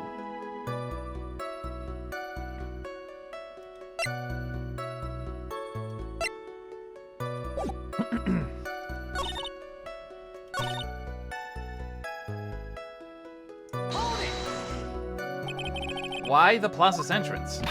To do some thinking, of course. It was awfully cold out that night, especially with all the snow around. Wouldn't thinking in your nice warm lodge house have been a better idea? Objection! Mr. Phoenix, Wright, I think you should leave the thinking to the fitness. But I'm a good thunker. At least my teachers always said it with thunker! Excuse me! That's when I saw Max heading towards the scene of the crime. Are you sure it was really Max Galactica? Of course I'm sure. How can you mistake someone wearing such a snobby three-piece getup? Snobby three-piece getup. Get the wax out of your ears, lawyers nowadays. You're like talking to a brick wall. Max's three-piece getup. Jeez, could any of you be dense? All together now. Silk hat, cloak, white roses. Thank you. Nick, I think you should put a little more effort into preparing your questions. He was the only one heading that way. How could that punk not be the killer? I feel like that's where a contradiction would be, but let's continue pressing. You saw Max and only Max, right, Trillo? That's right, and that makes him the killer. That was the only person heading that way that night. That makes quite a bit of sense and makes Max one suspicious character. There's more to this story than meets the eye. Is there something missing out? Ben only saw Max? That's a bit strange, don't you think? What's strange? That you only saw Max. Does it seem like you should have seen someone else as well? What? Where are you going with this, Mr. Wright? Who else do you suppose the witness could have seen? The victim. That's the victim. That's correct. If Trillo was at the entrance to the plaza, he should have seen the ringmaster as well. Ah! Obviously, the ringmaster arrived at the scene of the crime before the witness could have seen him. Anyone with sense could have figured that one out. What are you talking about? The ringmaster and Max went together to the ringmaster's room. Is that according to the defendant? A likely story. If Maximilian Galactica was supposed to be in the ringmaster's room, why was he, just as the witness stated, at the scene of the crime? Ugh! I see. It seems that at this stage I have no reason to doubt this witness's testimony. And there are clearly no conclusive contradictions. He's right. Brilliant judgment, Your Honor. Now let's move along with the testimony. Trillo wouldn't happen to have an ulterior motive for incriminating Max, would he? Well, Max is part of... yeah. Wasn't Ben the one who got knocked over the head? Yeah, that.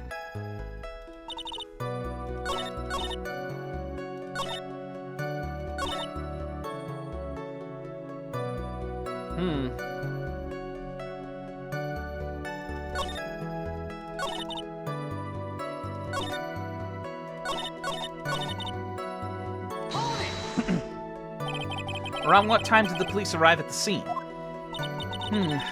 I suppose I've been around... I suppose that would have been around... hey, what time was it? Huh? I think it was around... I'd say a bit after 10:30, I think. Practice ended at 10, so you hung around the lodging house the entire time? I guess that sounds about right. Wasn't it awfully cold? I can't believe you just stand outside in the weather. Well, the truth is... Will you shut up, you big-nosed dope? Why are you telling him anything extra? Why can't you believe that we just stand outside in the weather? Well, maybe you were waiting for someone? What? Who said we were waiting for someone? Mr. Phoenix Wright, we can all do without your off-handed theories. But this witness, he's cracking under the pressure already. I'm onto something. Mr. Wright. Who do you suppose this witness was waiting for out in the cold that night?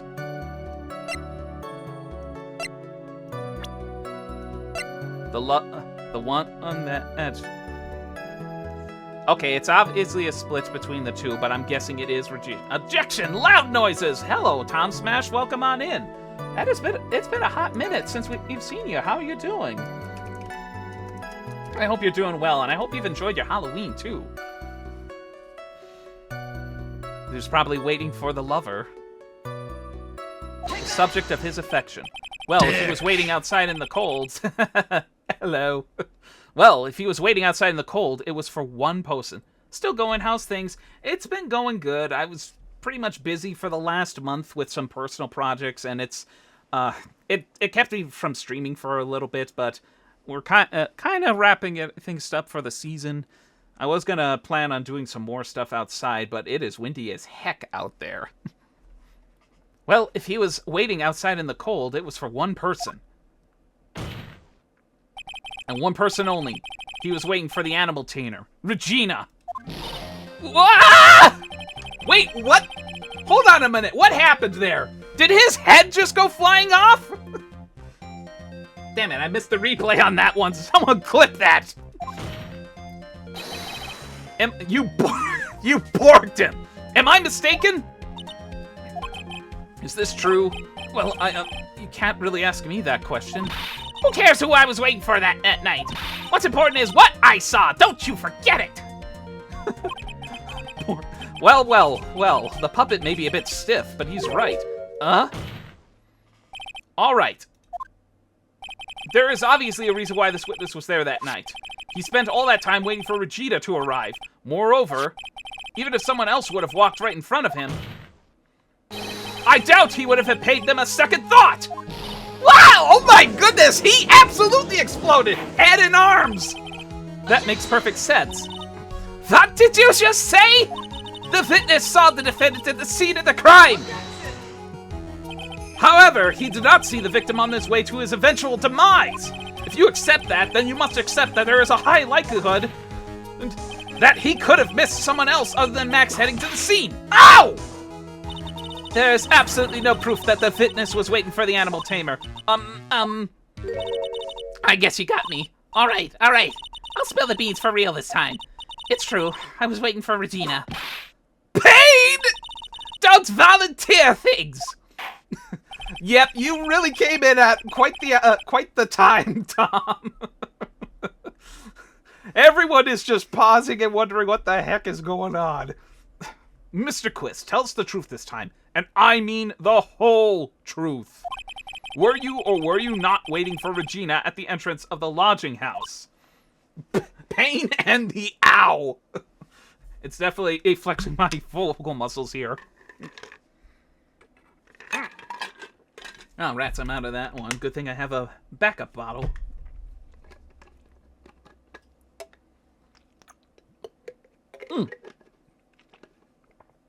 Alright. I was waiting to propose to her. You were what? Waiting to propose? What's the matter? You think that humans have a monopoly on marriage? The matter of puppet marriage is not under review in this case. You're the judge! I mean, look at your horrible outfit! More pain! Thanks to your bumbling, my perfect plan is not so perfect anymore. Now we have to face time getting to the bottom of some silly proposal by a puppet. About the proposal. Don't be so surprised that I was going to propose to Regina. I even had something to give her. I feel like I kept it in my pocket, waiting for the chance to propose and give it to her. Of course, I also had it in my pocket that night. It was a present for her. In the end, I wasn't able to give it to her, so I've still got it in my pocket. I already found out the contradiction. You were going to propose. You, a puppet? Don't be so obtuse. Just because I'm a puppet doesn't mean I can't love. I guess you're right. Because I'm old doesn't mean I couldn't propose to her too. Judge, what the hell? Full of wood shit. Judge, come on, man. Jeez.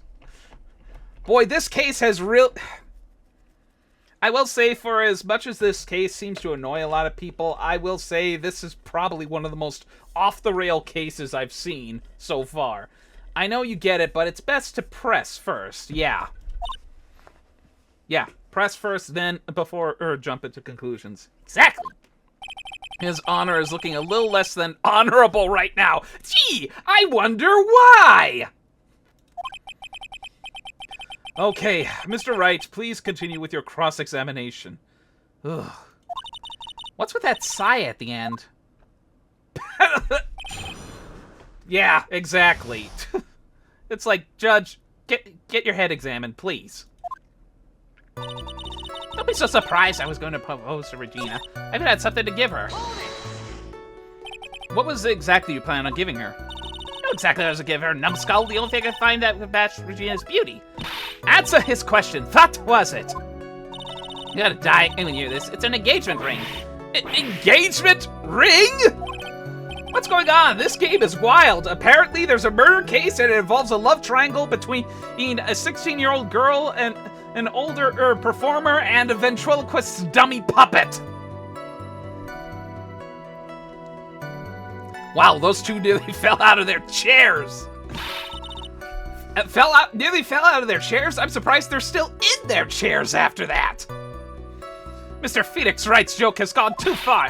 Time for this to end right here. Francisca's whip looked like it's about to lash out at almost anything. One hit from that thing will probably shut someone up for a long time. Oh, okay. Wait a minute. I think I know. Pain equals bad. I think I'm gonna live to fight another day and shut up for now. Nick, don't be such a coward.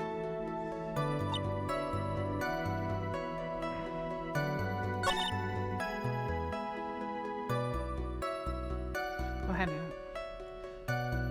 No, this is not that part. All right.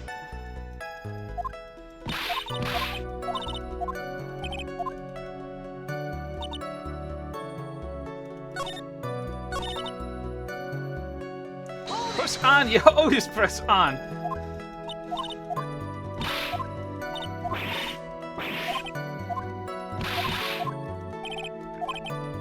Alright, your funeral. It may be something of a joke, but this is a historic moment. Yeah, this coming from the same one who cross-examined a parrot. The first time that a puppet has ever proposed to a human being. Ow! I advise you to cut this argument short. I'm going to have to agree with the defense here. Will the witness please revive their testimony, specifically about the engagement ring? I'd like to stick to facts, not sociology. Sure do enjoy sweating the details, especially for a man in a black bathrobe. I plan on giving an engagement ring to Regina.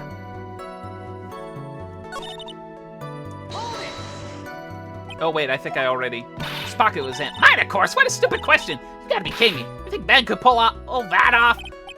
I'm sorry. Really? You don't have to apologize. He's the one who should be apologizing. Boof, boof, boof. Really? I also had it in my pocket that night. It was a present for her. So you went to the lodging house to give it to her? That's right. I tried to give it to her during the practice so many times that I lost count, but that uppity snob kept getting in the way. Uppity snob? He couldn't possibly be talking about me, Maximilian Galactica. When I get a hold of him, I'm gonna saw his wood block in half, and not with magic. Well, they always say that love creates rivalries. So what about this present? So I still got it in my pocket. So you're still thinking of trying to give it to Regina? Of course I am. I spent 3 months' salary on this thing. I'm not gonna give up that easily. I wonder how much he received for appearing in the circus. Probably way more than he deserves.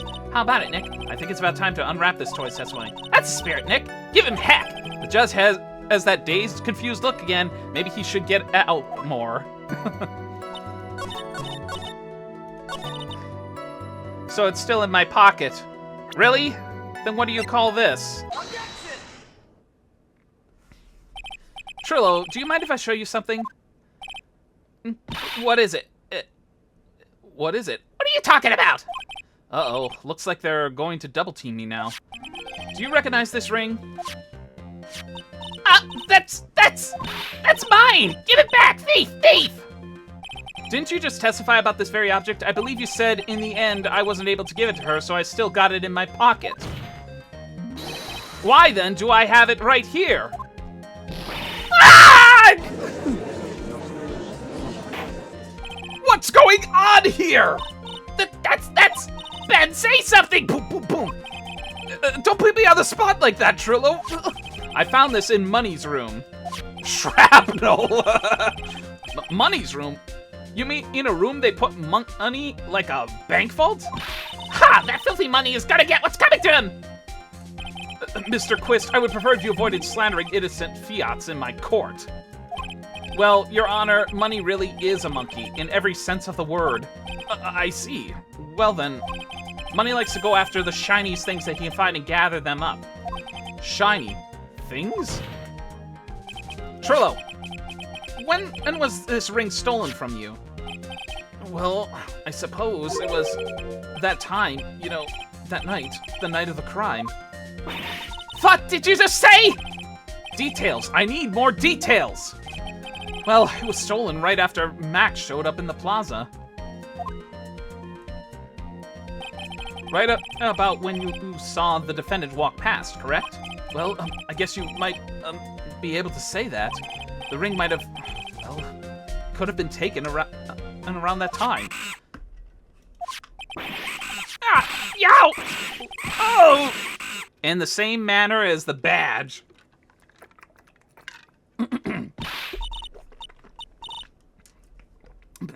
Ben, what's with you? Oh, whatever. It has nothing to do with anything, especially not about who committed the murder. It's not for you to decide what has to do with what. Now, Trillo, back to the topic at hand. I haven't admitted anything. Not I, Mr. Trilloquist. What did you do when the ring was taken, Trillo? You know exactly what I did. I chased after that ring-snatching monkey money. But you weren't able to catch up with him, were you? It's all of this slow-lovey fool called Ben's fault. While he was fumbling his way through the snow, that dumb monkey was able to get away.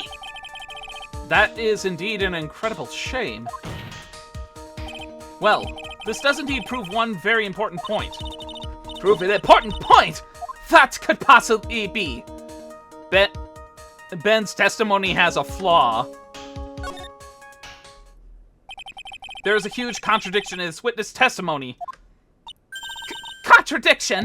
The witness just testified to following effect. Up until the police arrived, he didn't move from the entrance to the plaza. However, the witness just stated that he chased after Money the monkey.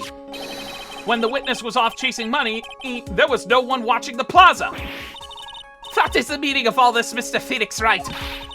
Where are you going with this little theory of yours? I'm saying that there is no possible way this witness saw the plaza the entire time. That's where I'm going with this little theory, which leads to me to my next point. It is entirely possible that someone other than the defendant was at the scene.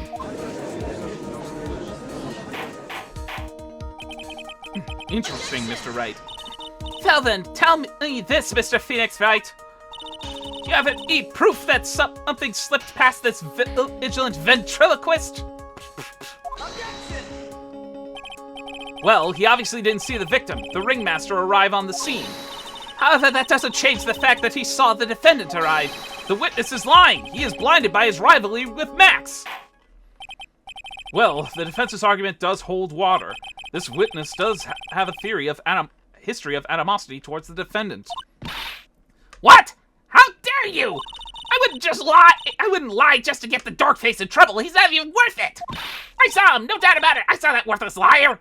Well, just for clarity's sake, let's flesh out exactly who you saw on that night. Ha! I've told you so many times. You think you know my story's not changing.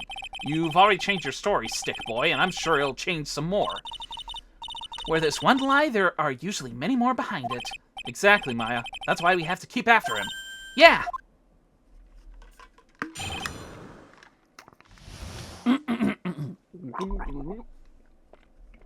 All right. And we're in the crescendo. I'll give you that. I was waiting that night for Regina. But that doesn't change the fact that I saw Max in the plaza that night. He showed up after I'd been waiting there for about 5 minutes. I said good evening to him, but he didn't even acknowledge my presence. I'm absolutely sure it was him. I saw Maximilian Galactica at the scene. Well, if he didn't acknowledge him, if he had spoke, if it was someone other than Max, which is likely the case, the moment he would have spoke, he would have heard something was off. There's no way I could mistake someone wearing those 3 ridiculous symbols. So that means that money didn't show up until after you saw Max? That's right. Ain't. Money ran up less than a minute after I saw Max. Then Money snatched the ring and you went chasing after him. How long was it until you came back to where you were waiting? Well, let's see. I'd say about... I suppose 5 minutes, I think. So the victim could have arrived on the scene in that 5-minute stretch. Mr. Wright, please proceed with your cross-examination.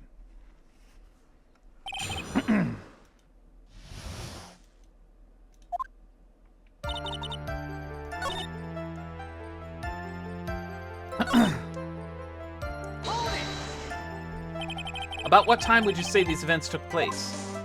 You're one of the dumbest people on the planet if you can't figure it out yourself. You already know that practice finished promptly at around 10 p.m., and you already know that I went to the lodging house right after practice. You don't need a brain surgeon to know what time I saw.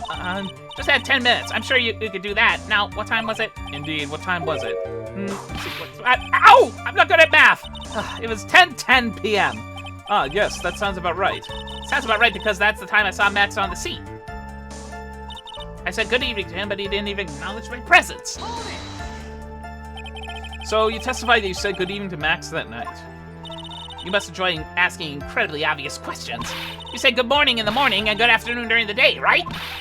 That's obvious that I'd say good night to someone at night. What, Ben? You got something to add?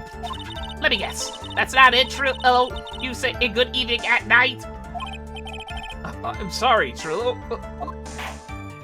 Mr. Quist, I would prefer if you kept your ventriloquist act outside the courtroom. Impossible! A performer lives and breathes his performances. You should know better. There's got to be something wrong with this bit of testimony.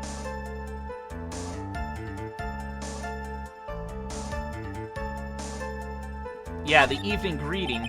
Isn't that a bit strange to you? What do you mean? Well, if you hate Max so much, why would you bother being nice to him? It strikes me as somewhat strange. Why would it strike you as strange? Exactly. How is it strange to be cordial to one of your own co-workers? Well, you would have to have some... Well, at least in the professional sense, you would still have to keep up a cordial behavior for the sake of appearances. But when you're off the clock, anything goes.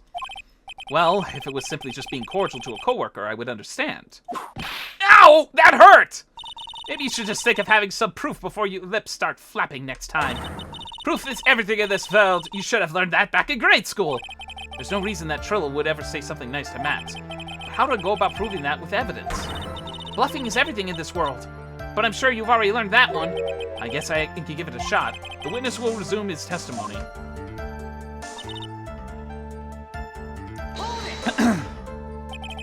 You are 100% absolutely sure of what you just said.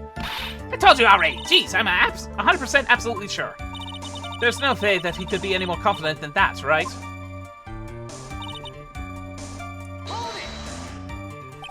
Those 3 ridiculous symbols, huh? Out of curiosity, how many times have you asked that question by now? If you're gonna ask again, I'll ask it with a chorus. Everyone together now! Silk hat, cloak, white roses. Thank you very much. Maya, you didn't have to join in, did you? But it's fun shouting with everyone else. There has to be a hole in his testimony somewhere. I agree, but do we have the proof to make something stick? All we can do is try, right, Nick? We've got to have something that will prove useful. All right, time to get to work.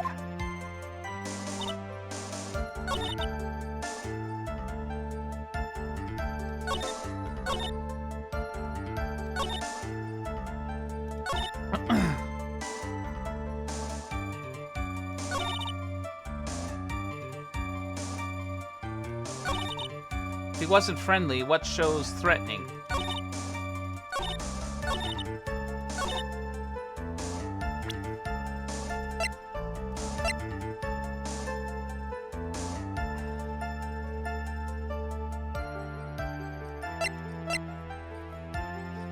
Well, I haven't necessarily asked for a chime-in moment yet, Wolf, so,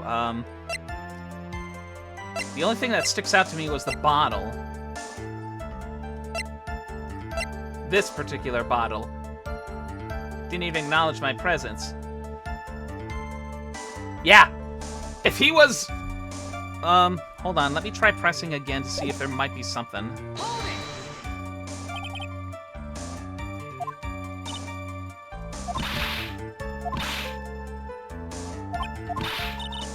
Yeah.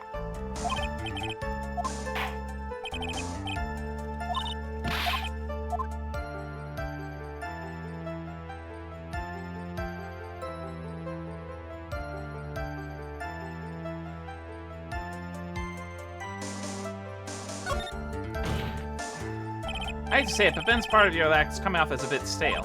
I'm sure that if a pro... Ow! You're not trying to pass yourself off as a professional performer, are you? Don't get so wrapped up in yourself, Mr. Phoenix, Wright. You should know better! Ow! Ow! Ow! That hurts! That should have set him straight. You may proceed your testimony, Fitness.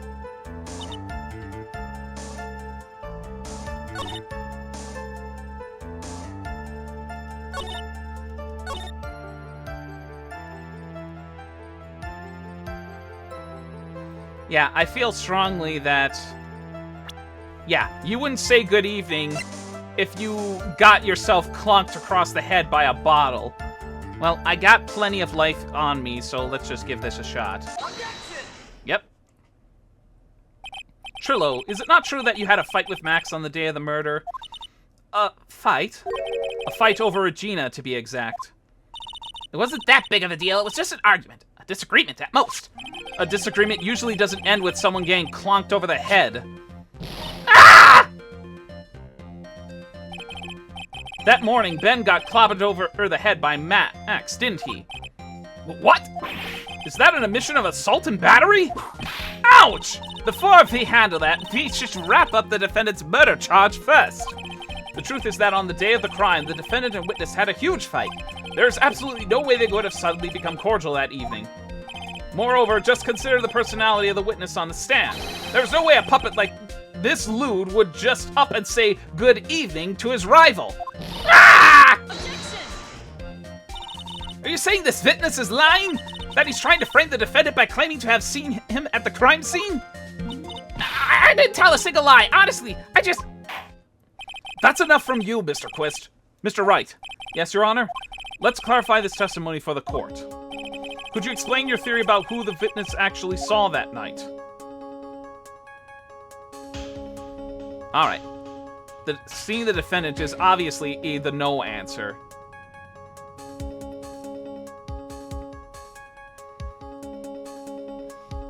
He might have saw a different person. The question is who, though?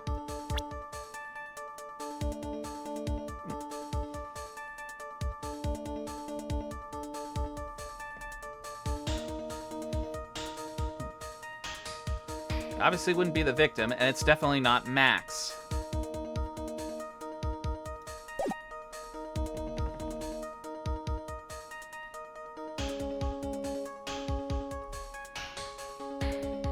So I guess I'll go ahead and use a... Whoop.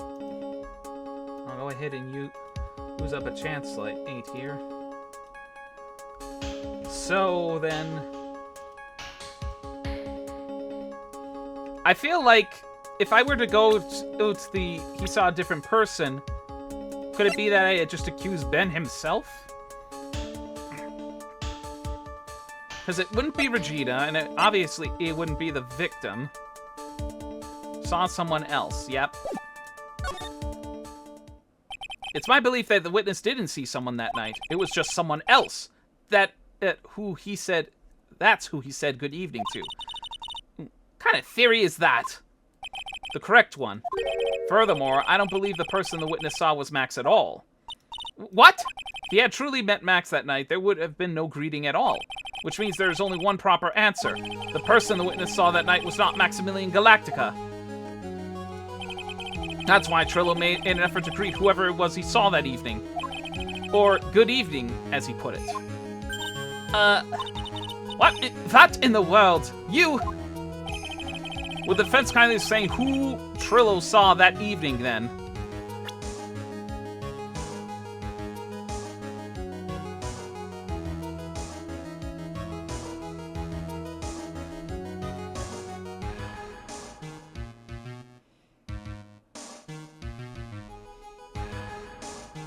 It's coming down to 2 people, but only one really sticks out.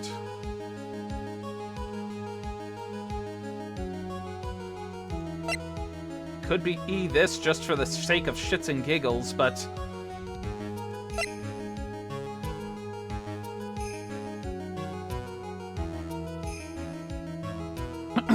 Excuse me.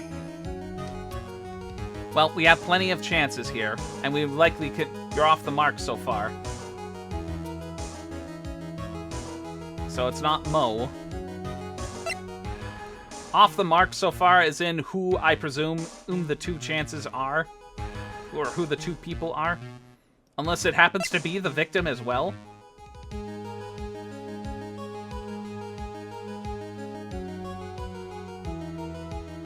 I was initially leaning on the saw someone else. Who's bit. Now it's just a matter of who it was. So that would actually count as my chance here. Yeah, there's one person he would be absolutely nice to because he's nice to everyone else. Yeah. This is the person... Stop asking us for... Show me all the crappy pictures you like. There's no one I would... Oh. Mr. Wright. Oh, now I've done it. The one that's nice to everyone. Considering the ill temper of this witness, there's only one person he would greet. It must be Regina. It's Regina, right? She's so cute. No, Your Honor, it's not Regina. If it was Regina, Trilla would have given her the engagement ring as a present. Oh, yeah, I suppose you got a point there. It was Russell Berry, the victim himself, was it not? You are correct. It was indeed Russell Berry. The person you saw that evening was the victim, the ringmaster Russell Berry. That's why you greeted him, Trillo. Is that correct? Answer the question, Mr. Quist.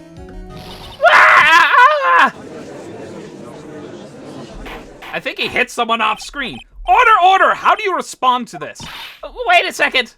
Well, at first I thought it was the old man, but once I got a better look at him, it was obviously Maximilian Galactica.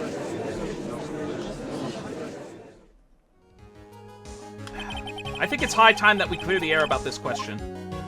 Mr. Quist obviously witnessed a single person in the area of that plaza that evening. The problem is identifying exactly who that person was. Was it Maximilian Galactica, or was it the ringmaster, one Mr. Russell Berry? The prosecution argues that and it was the defendant that was witness saw that night. The witness has clearly stated that he saw the defendant's 3 symbols. 3 symbols. All right, this is Gagol. Come on, man, you've got to remember them by now. Here we go again. Everyone, all together now. Ow! Yes, yes, we know. The silk hat, cloak, and white roses. Silk hat and a cloak. Anyone could wear them. They even look good on me. What was that? Well, the witness has endlessly repeated that he saw Max's 3 symbols. However, how do we really know it was Maximilian Galactica? Could have been someone else dressed up as him. Possibly even Russell Berry. What? Miss Von Karma, do you have clear evidence that the person the witness saw was the defendant? Well, If that's the case, then it is impossible for you to make a judgment at this point. Yes, I think we finally won a point in this one. that is very unfortunate. Huh? You're just a little too excited for your own good, Mr. Phoenix, right? What do you mean by that?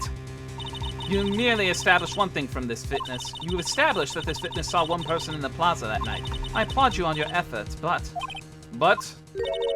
who that person was can only be answered by the next witness.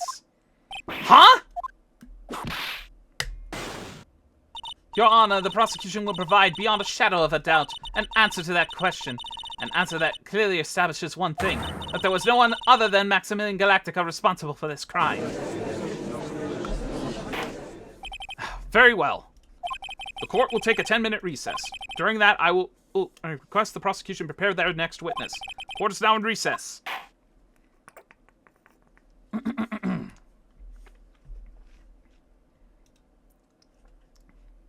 Hoi, Malanta.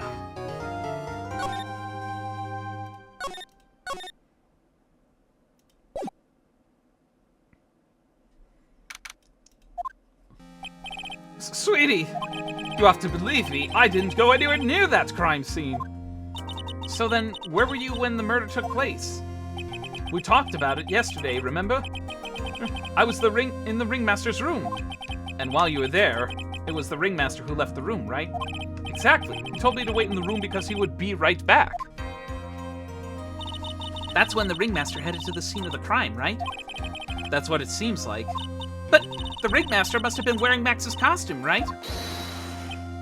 Oh, sweetie, I just remembered. I went straight to the ringmaster's room still dressed in my stage clothes. But when I got there, I went ahead and took the costume off. Which means... It means that the ringmaster could have taken his costume and went out looking like Max. Fabulous! That is a fabulously possible possibility. Well done, Nick. However, sweetie, why would the ringmaster want to dress up like me? Isn't that a bit strange? If you think about it, all they found at the crime scene was my silk hat. What about my cloak? Where did that go? Double, Wow, Max, I never thought of that. You should be a detective or something. Well, I was never quite sure what to be when I grew up, magician or president. Oh boy. You have no idea how hard it was to make a decision. Boy, that kind of and now adds more to the idea that he was floundering between magician and president, and I've been giving him a Maximilian Pegasus voice. Kind of fits now. Fabulous. This mystery just keeps getting deeper. Order in the court. Now that everyone is back, let's get started. The court is now back in session. Miss Von Gaharma, please proceed with the prosecution's case. Very well. I will now call my next witness. A pitiful clown with the unfortunate distinction of having seen the entire thing. Will Lawrence Curls please take the stand? Why did she just call him a pitiful clown? Boy, does he feel deflated. The witness will state his name and occupation for the court record.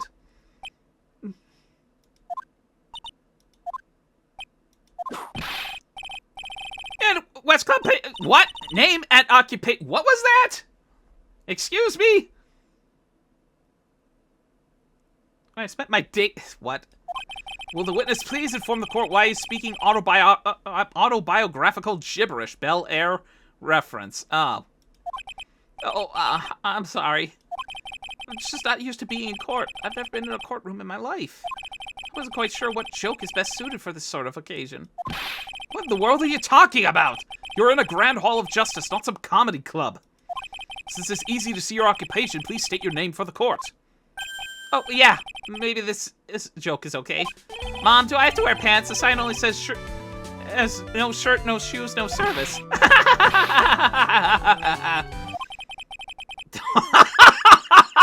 And the game just knocks the air right out of the band. Okay, how about this? Have you met my proctologist, Dr. Seymour Butts? How was that one? She's gonna get whipped again. I know it. Ow! A couple clowns were up to no good, start big trouble. And your name? Lawrence Curls. Professional funny man, also known as Mo the Clown. You witnessed the scene at around 10:15 p.m., the day of the murder, correct? Yes, Yes, it is. very well, Mr. Curls. Will you please testify to what you saw that evening? A rabbi, a priest, and a Rastafarian to walk the plaza Without the humor, please. Okay. Ah, poor Mo can't be his normal stoogey self in court.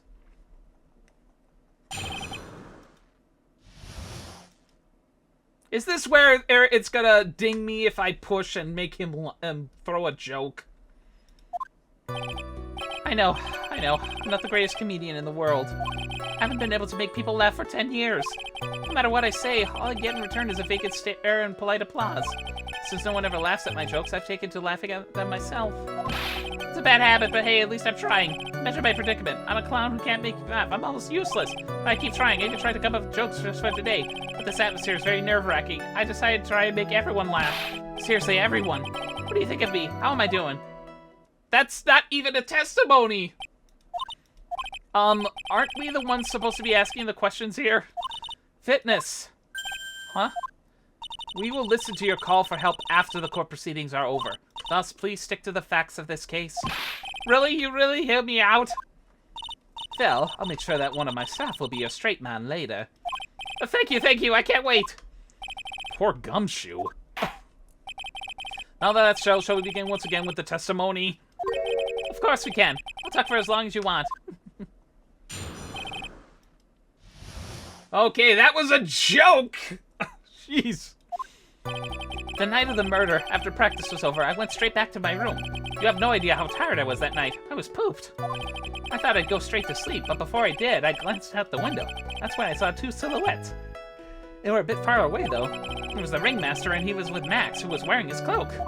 I kept watching them, and all of a sudden, Max clonked the ringmaster over the head. That's very interesting. If this eyewitness account is to be believed, I have enough to pass judgment right now. Of course you can. Of course you can. There's no way this account can be criticized. However, the witness is a bit, how do you say, off-kilter? Almost like he has some sort of atmosphere of guilt surrounding him. That must be because of my insincere smile. Mr. Wright, please begin the defense's cross-examination. Yes, Your Honor. Oh my god, are we going to be listening to this music through the whole thing? Please tell me no. Nick, you gotta find some kind of contradiction in his testimony? I know that! Mr. Wright, Your Honor, I'm afraid that if you push this witness too far, it would be disaster upon the court. Thus, I sincerely hope you are not going to engage in pointless saber-rattling. If you want, I can tell you to look out for traps in his testimony. I understand, Your Honor. If you cause this clown to stray from the facts, I'll hold you responsible. Why am I responsible? I'm not the one with the corny jokes. Oh, boy.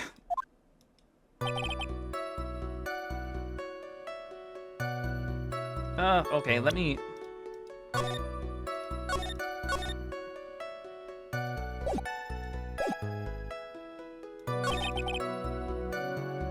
That's gotta be eliciting a joke.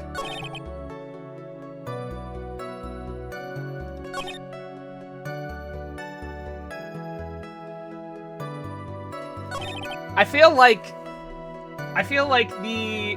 the tell for the traps in the testimony are what sounds like they could be set up for jokes. Like, pooped? This is odd. Oh, wait a minute. Aha. Wait a minute. I think I know...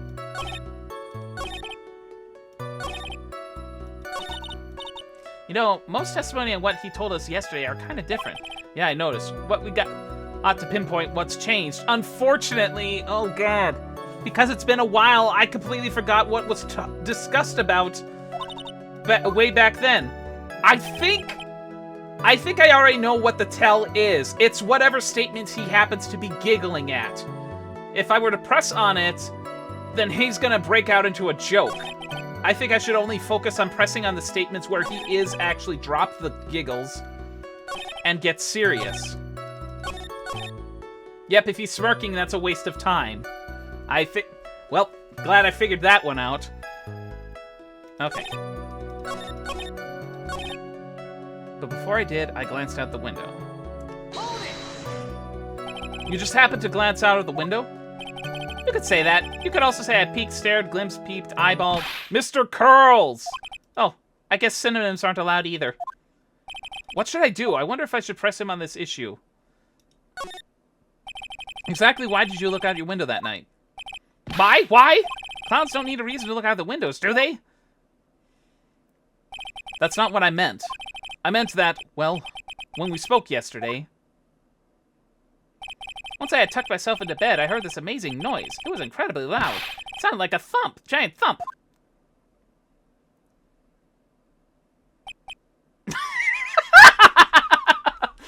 You ain't smiling now, huh, clown boy? Oh yeah, I forgot about that. You forgot? Your Honor, the witness looked out of his window upon hearing a loud sound. He did not just simply glance out of his window that night. Oh yeah? That's right? I forgot to mention that thump, didn't I? Ow, ow, ow! That's not something you just forget to mention! Yeah, what she said. I believe it would be best if Mo were to revise his testimony. Very well. Mr. Curls, please revise your testimony. This should start turning the tables in our favor. Okay. I heard a huge noise outside the window, and that's what made me take a look outside.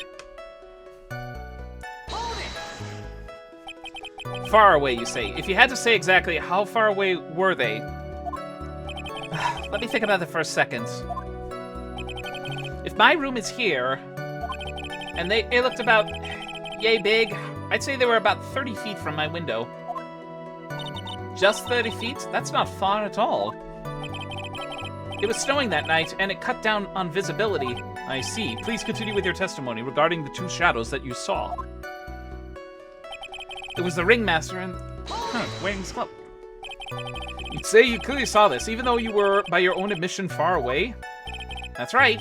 I've been thinking about it over and over since that night. But things didn't really make sense until I spoke with the prosecutor, Miss Von Karma. But now I'm 100% certain that it was Max and the ringmaster I saw that night. Just think about it. How could I be wrong if Max always wearing these uppity symbols? Uppity symbols? Lawyers nowadays, do you even have to go to school anymore to be one? All right, everyone knows what to do. All together, say it with Uncle Mo. Be whipped, please! Or that!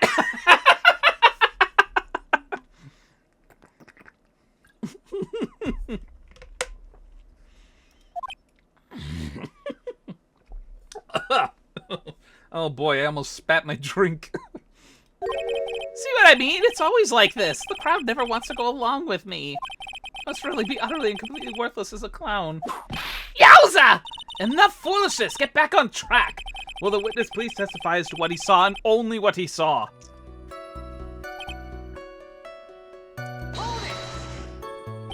You say you saw the ringmaster get clonked over the head? Yes, I did. It's the climax of my story. He really does enjoy the completely random non sequitur. What would you say the victim was struck with? You mean the weapon? I have no idea. A weapon wasn't found at the murder scene, right? That's not what I meant. You did say you see everything, did you? Didn't you? Well, yeah, I suppose I did. Wait, no, I didn't. I didn't see a weapon. Mo! Did you or did you not see the crime of murder committed that night? Objection! I will not permit you to harass my witness in this matter. You'd better have an excellent reason for attacking this poor clown. Because if you don't... You know what it's waiting for. A nice penalty. What was that blip there?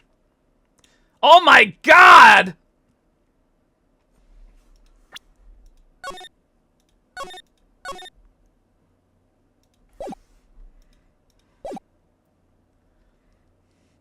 That takes out half my health! Ugh. Is this a bit melodramatic? So, that will it be, Mr. Phoenix, right?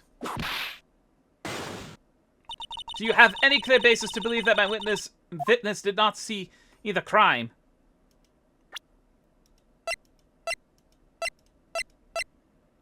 Oh boy.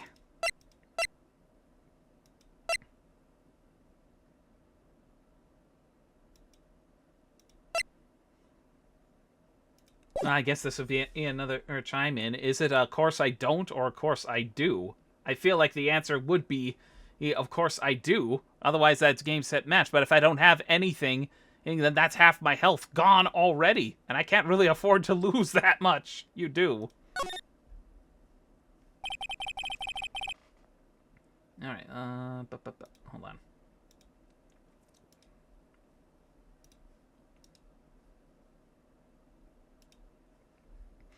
I got a great reason to make my claim. And I suppose you will be telling us all that great reason? Of course I will. The reason is the witness's very own testimony. What is the meaning of that, Mr. Wright? Mo said that he heard a sound like a thump, someone getting hit. He did say that. However, Mo just stated the following under oath. I kept watching him, and all of a sudden, Max conked the ringmaster over the head. If Mo is to be believed, he says he looked up the window upon hearing a sound. There's no way he could have seen Max clonk anyone. In 1972, a cracked up... What? What is he blabbering about? Mr. Curls, how do you respond to Mr. Wright's assessment? They didn't commit. These clowns promptly escaped from the maximum security clown car. Mr. Curls, are you reciting the CT theme to anger this court? Parody of the A-Team. No, I'm just stalling for time while I jog my memory. Great job, Nick. These types of witnesses always seem to have a selective memory. You just have to peel back the layers of the clown makeup to find the truth. Well, You're back from your jog? Well, it pretty much happened the way I said. Pretty much. When I looked out my window that night, the ringmaster was already face down in the snow. The prosecution helped me fill in the gaps of my statement. Von Karma! Tampering with witnesses again! So now you are saying that you did not see the defendant clonk the ringmaster? Yes. When I looked out my window, the ringmaster had already checked out. Checked out? Yep, he was on a permanent vacation, as they say. Mr. Carls! Your Honor. You did not witness the actual crime. However, you still say you saw the criminal, correct? Yes, exactly. The ringmaster was slumped over and I saw someone's silhouette next to him. Very well, then please testify to the silhouette that you saw. I expect the truth. And if I even catch a hint of a joke from you, I will put you in a holding cell until you learn court etiquette. Got it? This has got to be the most serious I've ever seen the judge so far. Got it. All right, here we go again.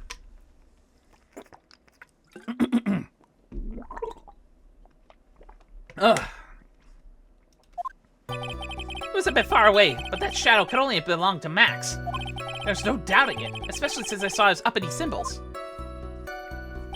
His silk hat, that black cloak, They were all there. He's missing one.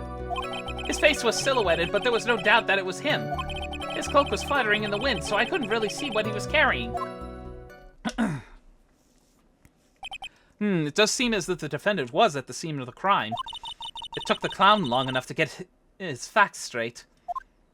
But whatever, this should finally be good enough, yes? It is decisive testimony. Was Max really at the crime scene that night? He said he wasn't there. We have to believe in that. All right, Mr. Wright, commence your cross-examination.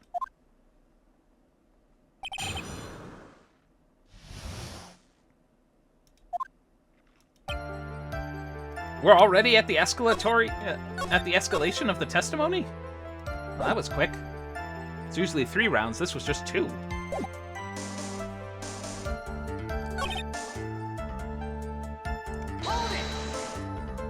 Trill said the same thing, but if it was just the symbols, then even I could have been wearing them. What if someone had just taken Max's symbols and worn them?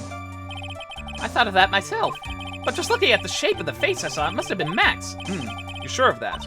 Such a silly little boy. He threw his entire case headlong into a trap.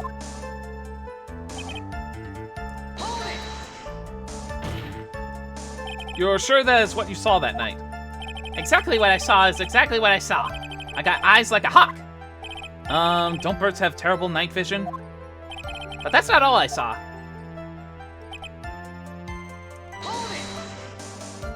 You were able to see that kind of detail from your window?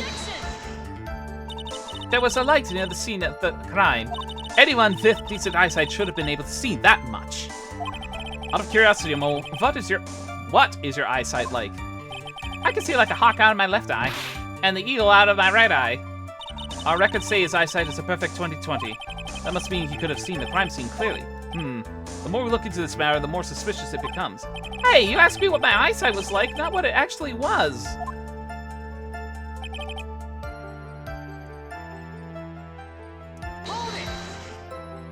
So you didn't actually see what the criminal was holding? That's correct. I've been curious to know what caused that loud noise. It must have been something incredibly hard. Too bad they haven't found the murder weapon to know for sure. They claimed it was a blunt object. At least it said so in the autopsy report. The Troll's testimony and now Mo's. It really seems like Max is the killer. Nick, you've got to find a contradiction in this. It's not going to be enough. What? I have to prove that Mo saw someone other than Max that night. That's the only thing that will help. I gotta do it.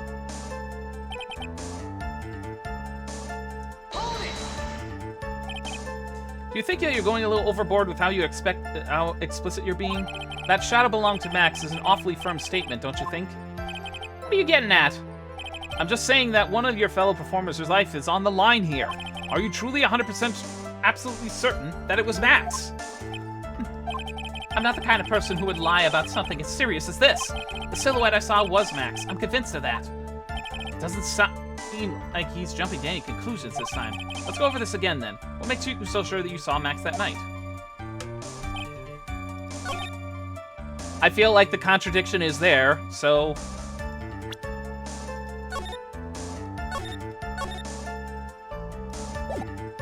give that a shot. I've pretty much pressed everything.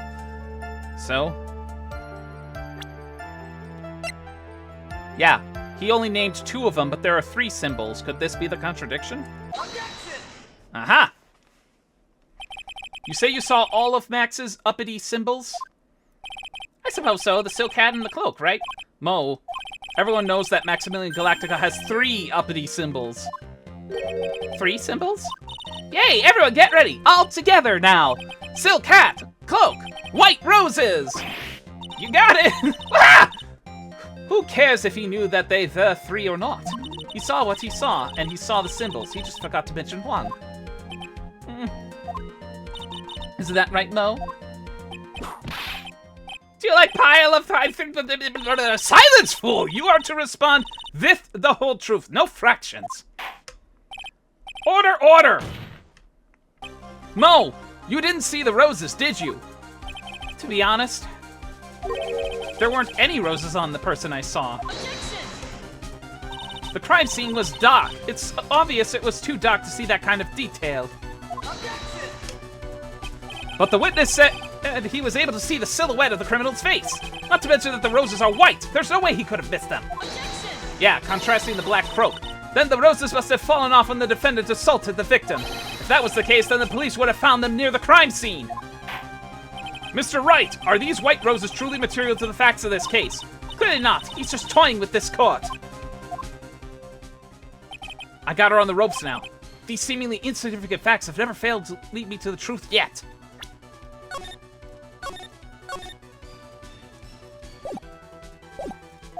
Someone is toying with the court, but it's not me. Your Honor, do you recall Trillo's testimony? There's no way I could mistake someone wearing those 3 ridiculous symbols. How can you mistake someone with that crazy getup and his nose stuck up so high? How can you mistake someone wearing such a snobby 3-piece getup? Trillo saw them all. Trillo saw all 3 of Max's symbols. However, this witness claims there were no white roses on the person he saw. There is absolutely no doubt that this is a contradiction.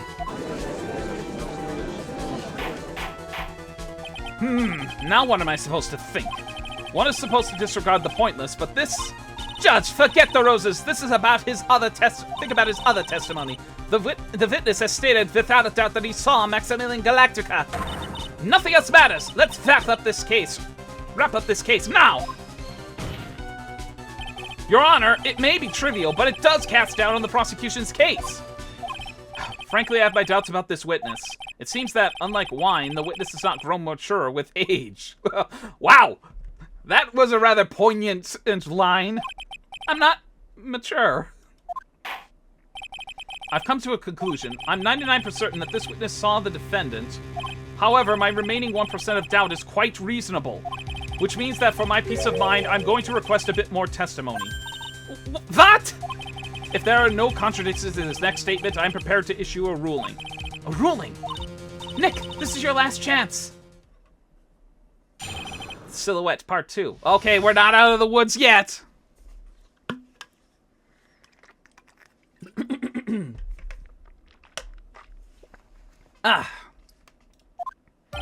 There's no doubt in my mind there were no white roses that night. However, all the other symbols were there. I'm equally sure of that. Especially the silk hat. There was no way I could forget seeing the decorations on it. He was wearing it the entire time he was on the scene. Mr. Wright, you have got one last chance at this. Just one chance? I will not allow even the slightest hint of badgering against this witness. If you are going to prove that there's a contradiction with Mr. Curl's statement, you'd better have at least a shred of evidence to back up your accusations. I've only got a single shot at this. I've got to be careful. I understand, Your Honor. One chance is all I will need.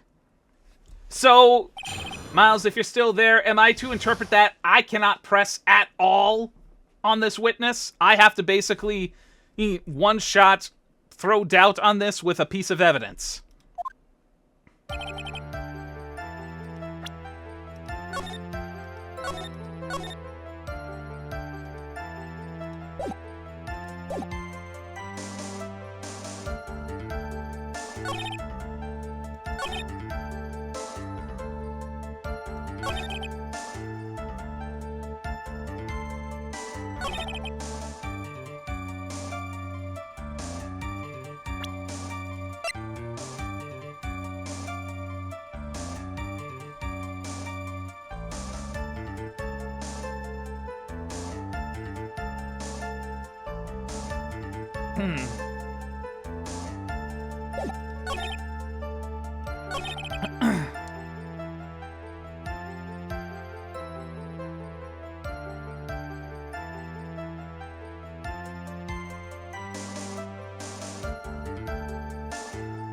My gut instinct tells me that this would be a legit press on this one.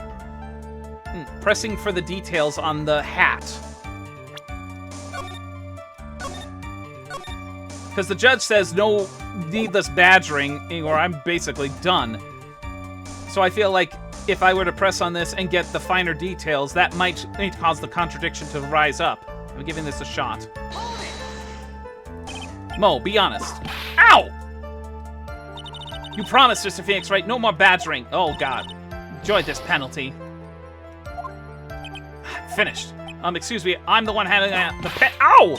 Witness, continue your testimony. Not gonna whip me too, are you? Maybe after court, if you're into that kind of thing.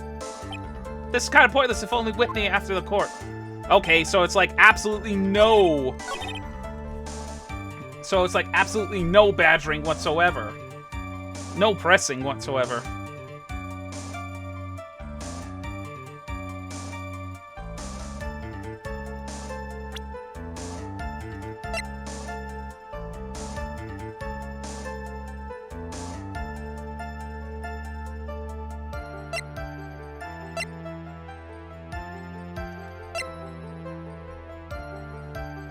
Yep, I feel like I know what the answer is, but I'll just go ahead and use the last of my chances here. It is the hat, isn't it? I mean, literally using it on this one statement. Because nothing else sticks out. It's gotta be the hat.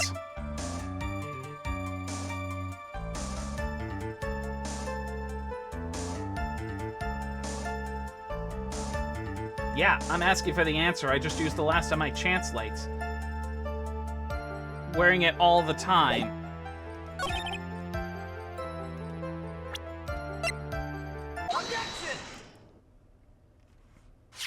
This wouldn't happen to be the silk hat you saw that night, would it? Yep, that's it. That's the hat he was wearing that night. No question in your mind? Exactly how one would mistake a thing like that.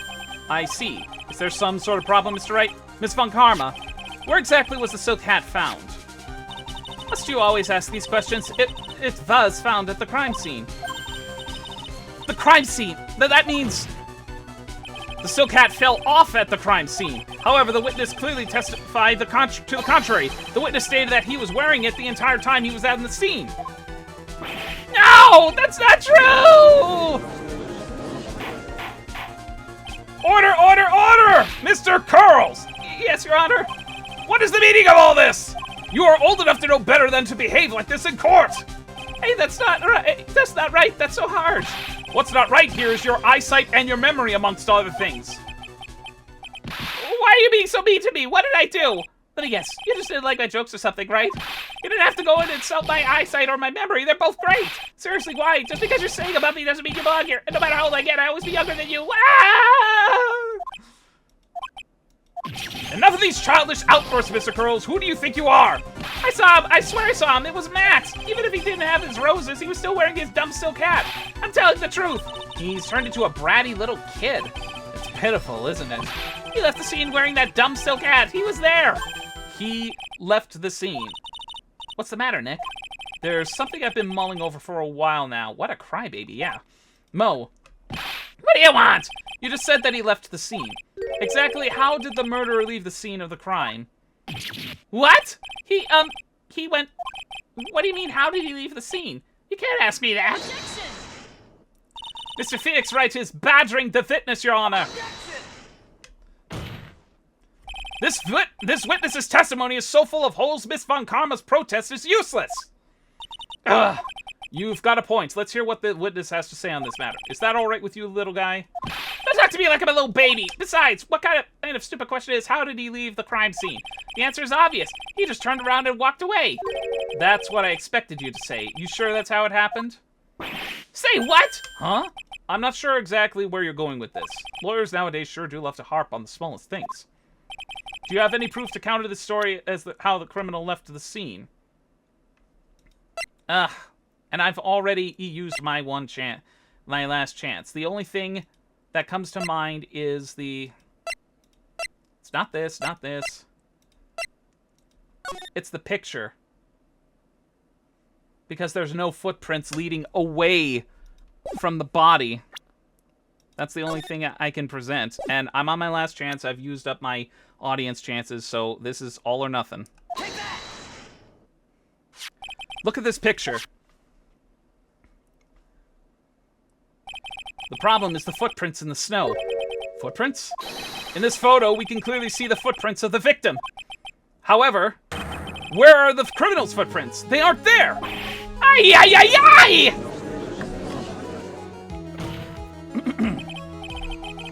Samo, exactly how did the criminal escape the scene?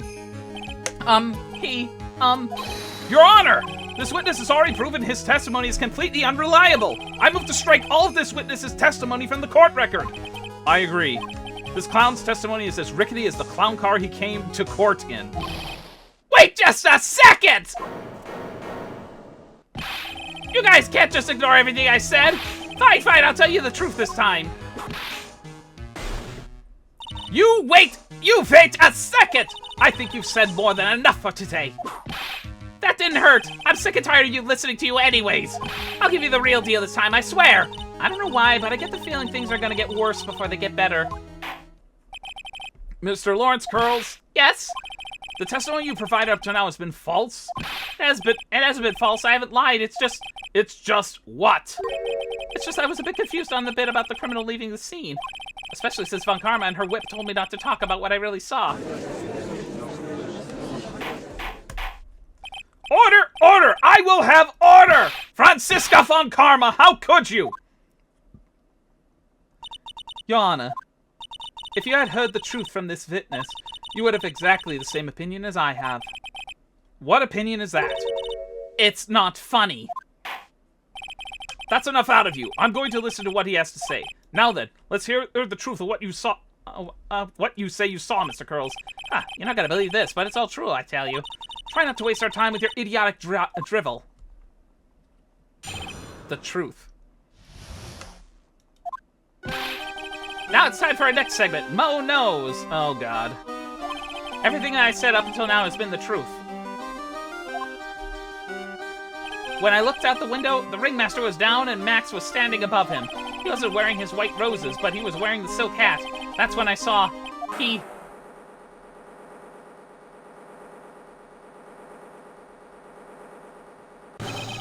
This is the truth now. Get ready for it. He flew. He jumped and flew through the air. He flew off and disappeared into the darkness. That's why there were no footprints. Flying people don't leave footprints. I told you it wasn't funny. Do you believe me now?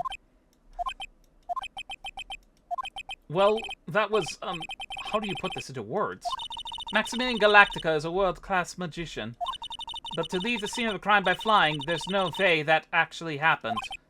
You're right. Why is she right? You believe the other witnesses. Why don't you believe me, especially since it's the best part of the story? To be honest, this is the first time I've heard of a flying criminal. What do you think about this witness's testimony, Mr. Wright? Oh, for God's sakes.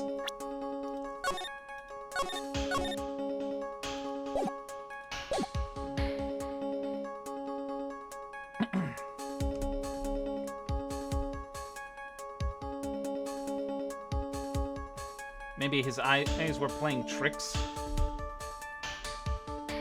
He's telling the truth this one.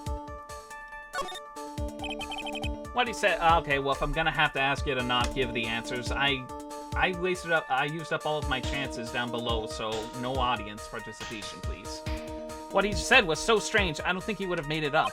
Which means that he's telling the truth? That's what I think. Nick, wait! That means Max was actually used magic. Yikes, you're right. Ow! Only a foolish-looking fool could be fooled by such a foolish fool's foolish dream. Don't be ridiculous. Magic doesn't exist.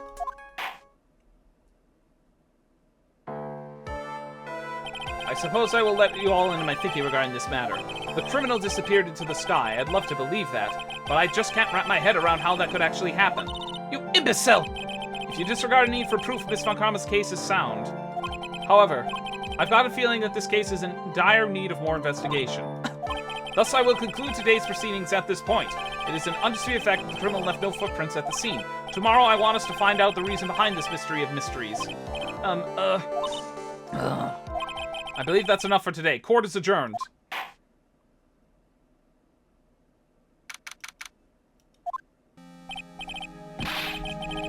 Hey, sweeties, what in the world is going on?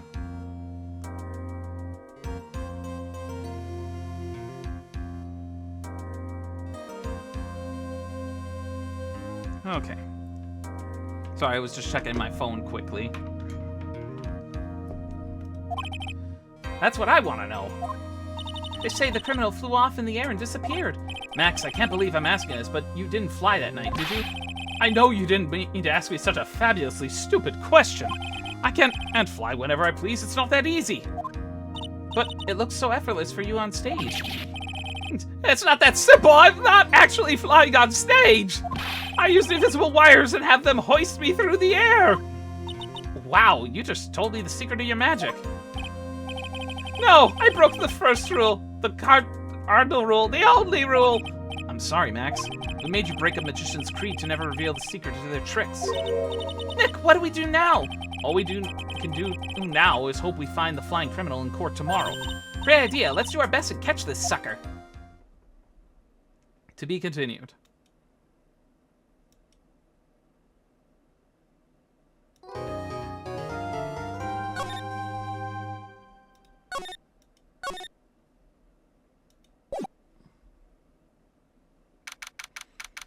December 29th, 3:03 p.m. Wright and Company Law Offices.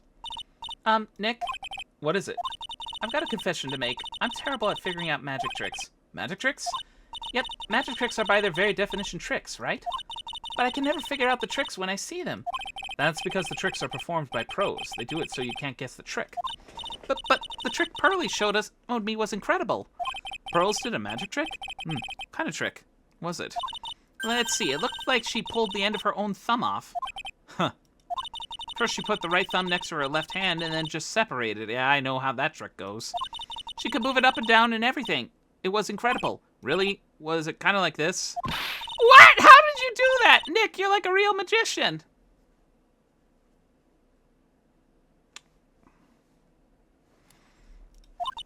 See, this is why I just can't figure out magic. I'm not good at it. Especially hard tricks like flying away from a scene of a murder. You'll take all the fun out of magic if you keep trying to figure it out. I don't see any way out of this. We're stuck between a rock and a hard place. There's no way we can solve the mystery of a criminal flying by tomorrow. I was thinking, do you really think the criminal flew through the air? The only one who thinks that is Mo, right? He says that he saw it. That's true. Mo looked awfully serious when he said that. Do you think he might be trying to frame Max? If that was it, he would have simply said, I saw Max. That would have been enough. There's no reason why anyone would believe he flew. But what if the criminal really did fly? There's only one person who could do that, Max. You're really not helping my confidence here, Maya. Everyone seems to hate Max. Ben, Trillo, Mo, they all have nothing nice to say. That magician does seem rather full of himself, doesn't he? Especially when he says things like customers only go to the circus to see him. He even hit Ben over the head with a bottle. But what? But that doesn't seem enough to frame another person for murder. And it was proven that either Ben or Normal lied on the stand. Maybe Ben saw the ringmaster wearing Max's costume? But Lo clearly said that he saw Max himself.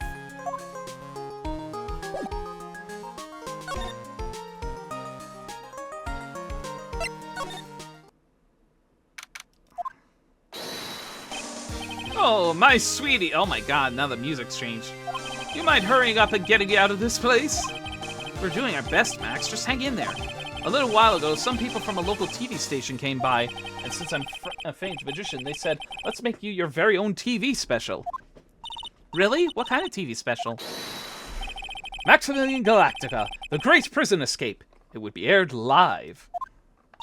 Hey, that sounds like that would be an awesome special. But if I do the special before I'm acquitted, they'll never let me out of here for real. Well, it would surely be an unnecessary addition to your troubles with the law. That's what I was thinking, but the production staff is already working on the show. If you don't get me out quick, I'll have no choice but to stage a real prison break. You seem awfully calm about that possibility. Oh, brother.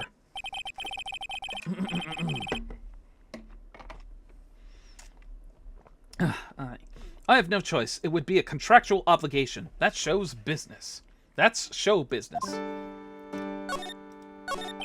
The night of the crime. You didn't happen to fly off into the sky, did you? Here's how everything went down, sweetie. At the time of the murder, I was sitting in the ringmaster's room. Not to mention, flying off into the sky is not just something I can do at will. I don't care what the stoogy clown says. It wasn't me. Max, do you mind teaching me the trick that behind flying? You'll have to forgive me, sweetie. The difference between me and cheap imitation musicians is that I keep my mouth shut. Explain yesterday! I don't teach people tricks, but I will say this much. It's much harder than you think. I was thinking about this in court today. I've got a favor to ask of you. Anything for you, sweetie. Be friends with the other performers in the circus. Fabulous, a great joke. Why would I be friends with a bunch of hacks like them? But I've won on the world stage. I've won the International Grand Prix. International Grand Prix? Performers should always look to perform on the world stage. But the performers at this circus are completely and utterly devoid of ambition. That is something I can simply not tolerate. Ambition, huh? Something about what Max says just rings true to my ears. Oh my sweeties want to hear about the Grand Prix, don't they? To be honest though, I've told the story like 100 times already, so it's a bit boring. We're sorry to make you tell it again. You must not have heard me. I'm really sick of telling this story. But what can you do? I'm Maximilian Galactica. I suppose I could tell it again. Voila! Here, take a look at this. I just happen to have a picture from the Grand Prix with me. Just look at that fabulous stage! That's the first stage I ever flew on. I flew right over the audience. The crowd erupted into applause. At that time, I thought to myself that I could die right then and die a happy man. I'll never forget how I felt that night. The emotions, the acclaim. Wow. By the way, I think everyone who is a performer should get to experience that feeling.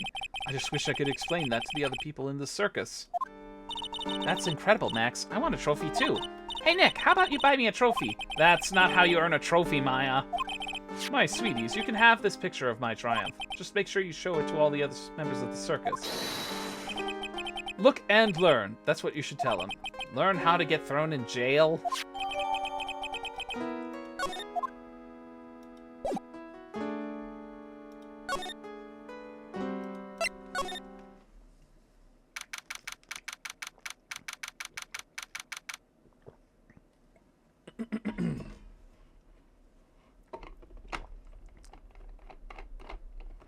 Alright. You hear that? It sounds like two people arguing. Alright, let's do this. Are you ready? Yes, wait. Quit your whining! Let's just give this a shot already. Alright, let's go. Row, row, row your boat. Row, row, row your boat. What are you doing? Gently down the stream. Come on, you know that. I'm trying my best, but Trillo, this isn't going to work. You enjoy saying dumb things, you're gonna have to be on your own someday. Can't handle something as simple as this. What are you going to do, then? Hello, Ben. Hello to you, too. Ooh, Trillo. What are you doing here? Can't you see we're on a secret crash training course? I'm sorry. Secret crash training? Whoa. Yes, Trillo wouldn't give up until I said we'd try out his idea for a new routine. So, we're trying to sing in a round for a new ventriloquism act. In a round? You really can do that? That's incredible. See, even they are surprised by the idea. I told you. They're not the only ones. You even surprised me with your idea. Once we got out of grip on basics, then it's just a matter of practice. You think so? Oh, I almost forgot. I wanted to give this back to you. Ah, there it is. Now I've got this ring back, it's time to take one more shot at Regina. I know that you already testified in court today. You wanted to talk about what we saw, right? Yes. Well, at first we saw...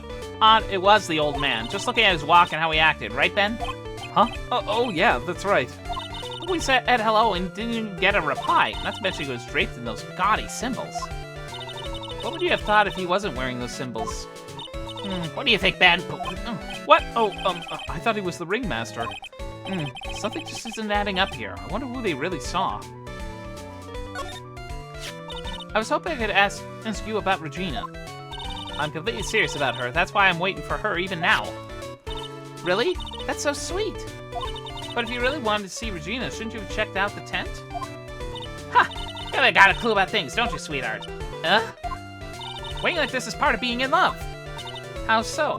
If you had a clue, you would know, oh, that waiting is such sweet, wonderful torture. When your body aches for your partner's love, that's one of the best parts.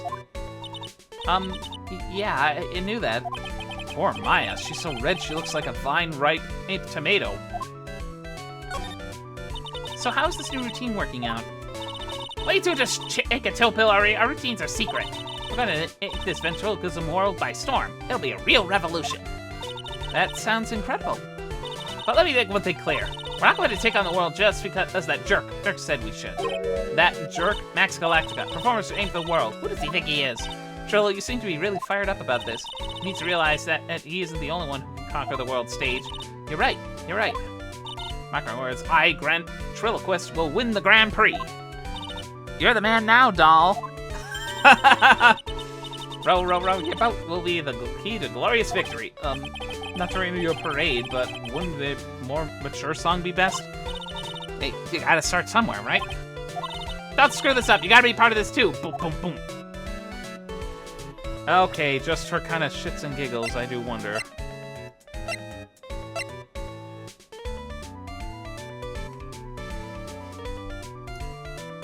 Oh. Wait.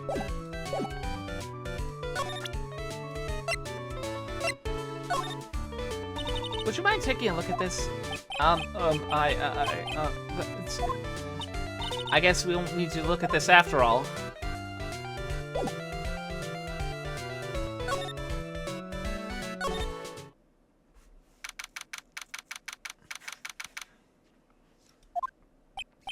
Oh, it's you two. You look like you just got hit by a truck. Shouldn't you get some rest? Ugh, I'm taking a rest right now, pal. I've been listening to some crazy clown's life story. Miss Von Karma told me to come down here and do this for her. Yeah, I figured as much. Let me tell you something, pal. Listening to that old clown sucks all your energy. Every time he's done talking, he looks at you like you should be doing something. I think he's waiting for you to laugh at his jokes. I know that, pal. Do you have any idea how much your face hurts if you fake laughing that much? Francisca really set you up bad this time, didn't she? If you ask me, she should be listening to Mo herself. No way, pal. You're not gonna get me to backbite a woman with a whip. No way. Why are you defending her? Prosecutor Von Karma's always got her eyes on us. And every time you don't want her to show up, poof, there she is. Don't show up, don't show up, don't show up, don't show up. Looks like she's wound him up pretty tight. She's directly above us as we speak. Huh? How's that possible? According to the clown, the culprit jumped from here and disappeared into the sky. If that's what happened, it means the killer passed right by this window, pal. Oh, I see. Who lives in that room behind the window up there? The acrobat's got his room up on the 3rd floor, it seems. I think I know. Pretty soon Miss Von Karma's gonna start her investigation up there. So don't get any ideas of going up in the acrobat's room. Got it, pal? Ooh, Francisca Von Karma. Once she's done with her investigation, I think I'll go up there and check it out.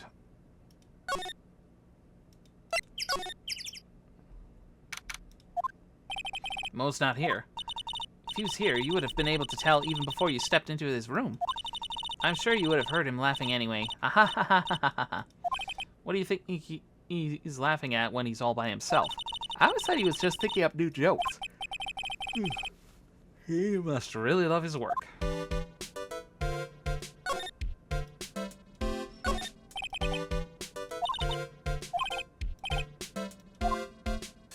I was actually hoping I would be able to hear through the hole.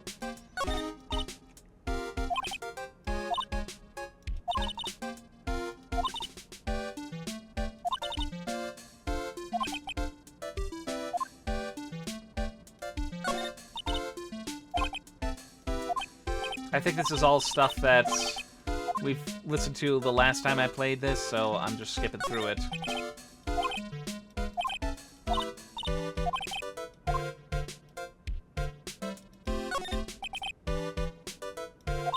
Yeah, I figured as much, and it's probably busy because he hasn't even been...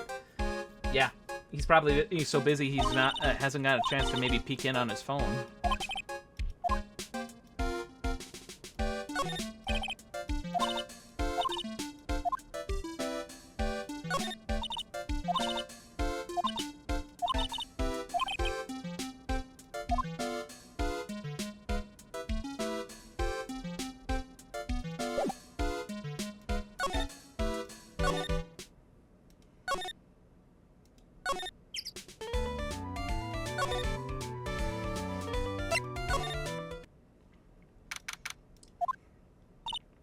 Huh? Where's Regina? I don't know. But if she's with that tiger, I don't want to find out. Let's hurry up and get out of here. Nick, you're kind of a chicken, aren't you? No. I'm just allergic to wild tigers. Right.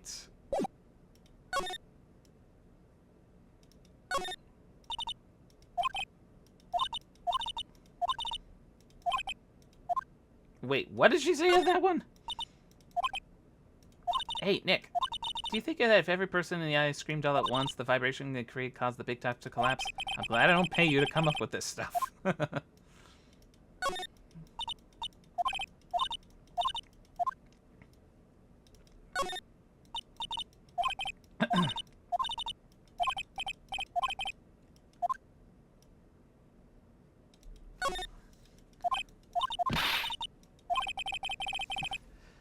How did I know she was going to say that? Entering the courtroom like that? Forget about it.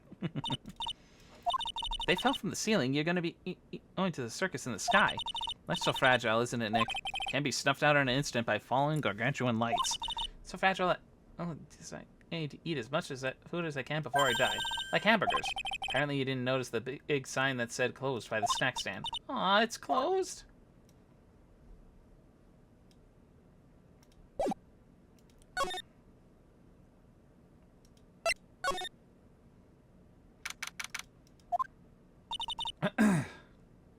Max and the Ringmaster had their talk in this room. That could have been when the Ringmaster put on Max's costume and went outside. Why did he do that anyway? Was it really that cold or something?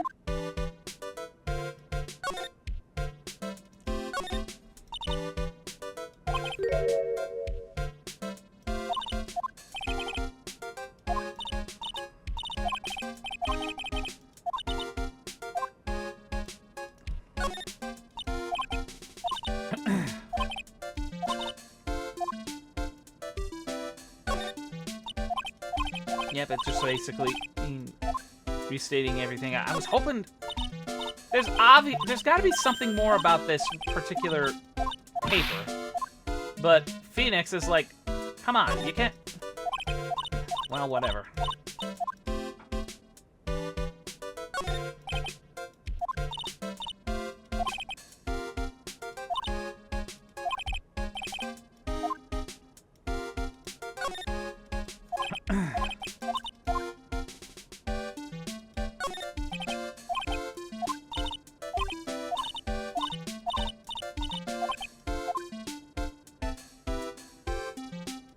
The only other place I can think of going to look for something is the cafeteria, and then maybe try to present everything possible to Ben and Trillo. All right, welcome to the wonderful, the fabulous, the cafeteria. Yikes, he's in an awfully good mood. All right, you know what time it is? Riddle time. Why does everyone cry when they eat Mexican pizza? Oh my goodness. Please tell me this isn't gonna go somewhere south very fast. Come on, you can answer this. It's easy. Because cafeteria Mexican pizza is possibly a weapon of bowel destruction. Wrong. Try again. Okay, what do you think, girlie? I got it. Okay, what's your answer? Because they're in the cafeteria. Exactly! It's an incredibly sad place, that cafe. Oh, boy. I did it! What's going on? He's being too nice. Today's been a real crazy day, hasn't it? You're telling me. I didn't think it was going to be so tough. Tough? Yeah, it was a tough crowd. That's what you call a crowd that refuses to laugh. Oh good, they're sharing a brain cell. For instance, it was such a tough crowd this morning, I had to smash watermelons. I told them all great story and even greater jokes, but no one busted out laughing. You even used the famed no shoes, no shirt, no service joke. Exactly! How could you not laugh at stunning comedy like that? Are you 100% sure about your testimony today? I saw what I saw, I swear. That creep just flew through the air. It wasn't exactly flying per se, it was more like floating. The silhouette of his face made me positive it was Matt's. I don't see a cyclop. He must be telling the truth.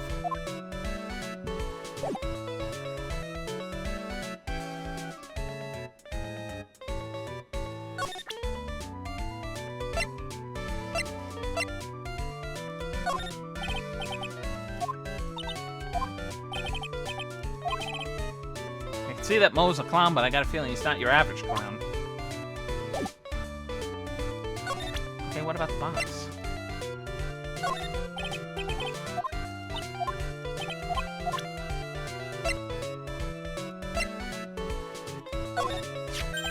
Ah, not this picture. He showed it to you guys too? You should know, you live with her. Oh, good grief. Huh? You've seen it as well? Well, you know what they say about Maximilian Galactica. He really gets around.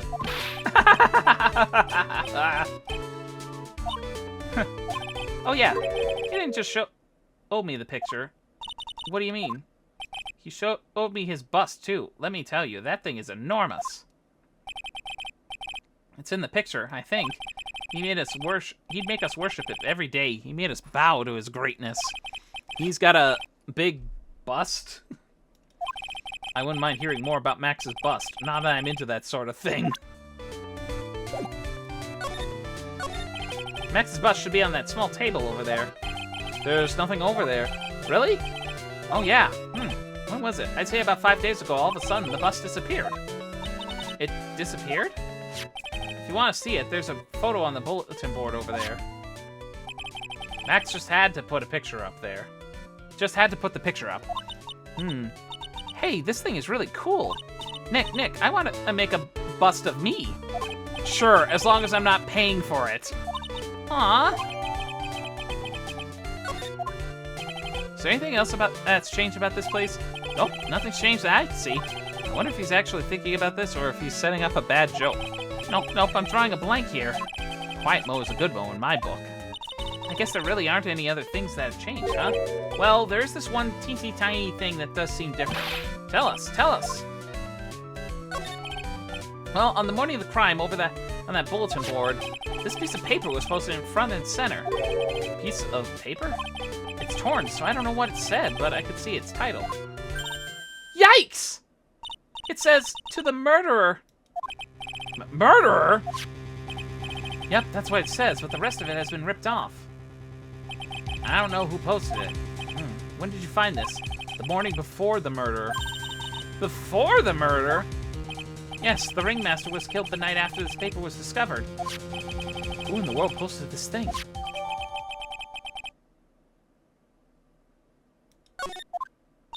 Nick, I think we better follow up on this important lead.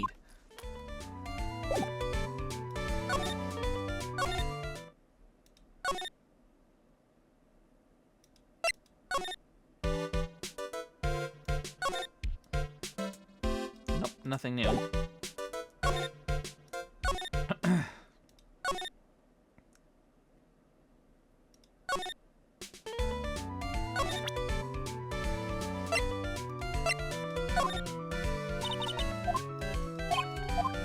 Nope.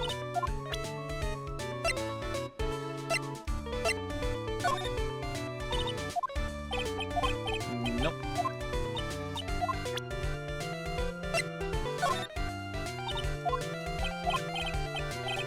Still no.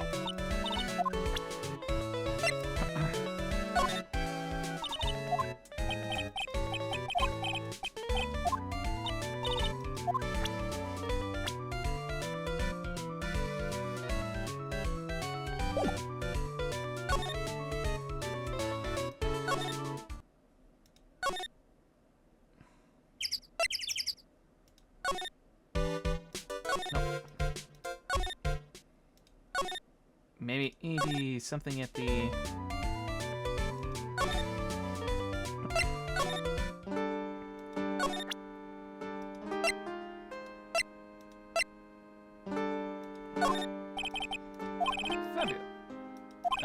Nope. Do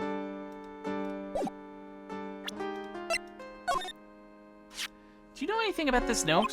The morning of the murder, it was posted on the wall in the cafeteria. I do know about that note. When I read it, my heart certainly skipped a beat. Your heart skipped a beat? While I was enjoying my morning tea, the ringmaster and company entered the room. And company? I guess it wasn't really a company. It was just the ringmaster and my sweetie pie. When the ringmaster read the note, he turned incredible bright red. All of a sudden, he tore it off the wall and shoved it into the pocket of his tailcoat. Really? Out of curiosity, what in the world was written on that thing? Let's see. Uh-huh. I don't want to steal all the fun from my sweeties. Go on and find out on your own. I'm sure you can find it somewhere. You might also want to ask my sweetie pie princess. Now we're getting somewhere.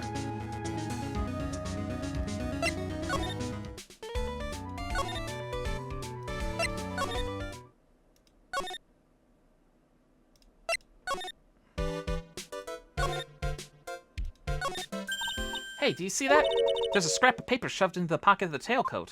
You know, I've got a feeling I know what that is. I bet that's the other half of the note that Mo gave us. Then let's hurry up and check this thing out, Nick.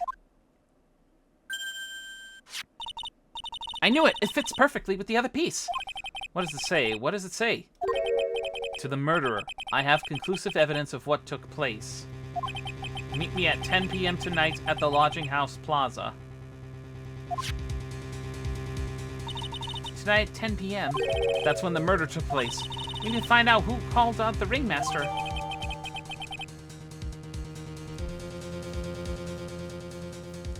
The thing is, though, was the note pretty much just a setup?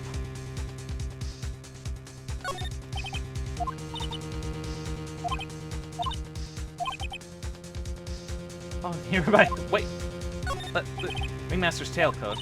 It's been expertly cleaned and pressed. It's got perfect crease. The ringmaster must have liked things neat and tidy. This is kind of pointless, isn't it? There's no way it beats Mo's room. Now that's cool. All I can hear in my head right now is a ha ha ha ha ha ha.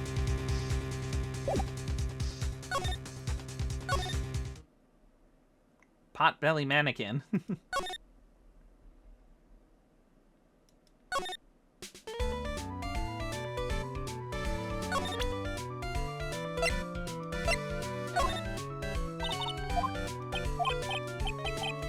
Nope, nothing on that one.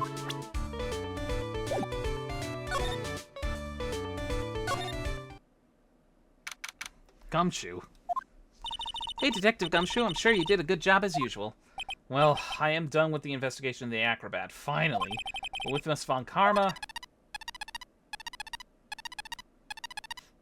That's gotta be his pager or his phone. Nick, what is that beeping sound? It's Miss Von Karma. Huh? Every time I hear that sound, she's usually not very far behind. Some sort of pager or something? If you don't mind, pal, I gotta head out and get out of here. Quick! See ya, pal! I didn't know that Gumshoe could run that fast. So much for being a flatfoot. Never seen a grown man so afraid of a girl still in her teens. Well, let's go inside. It's freezing out here. The wind's as biting as... Ow! As biting as lashes from a whip. Von Karma! She really did appear! It's a real battle today in court, wasn't it, Mr. Phoenix Wright? Did you have to jump out and scare us like that? What can I do for you? Tomorrow will be the day my dream finally comes true. You mean the story of my defeat at your hands of making national news? National news? You possess such a small sense of scale. The global news, Mr. Phoenix Wright. Your miserable plight will be known internationally. I think she might be overestimating the importance of a win by just a smidge. Miss Von Karma, it appears you got your hands onto something big, huh? I'm amazed you picked up on that much. Anyone could. You couldn't hide that look of victory with 10 paper bags on your head. I've got conclusive evidence and a conclusive witness. Need I any more hints? A conclusive witness. You must mean the acrobat, right? I'm putting in the summons for him to be called as a witness as we speak. It is the final nail in your coffin, Mr. Phoenix Wright. Yeah, I get it already. You want to beat and destroy me. Can't worry about her. I've got to try and find more information myself. Why do you keep giving Nick the evil eye?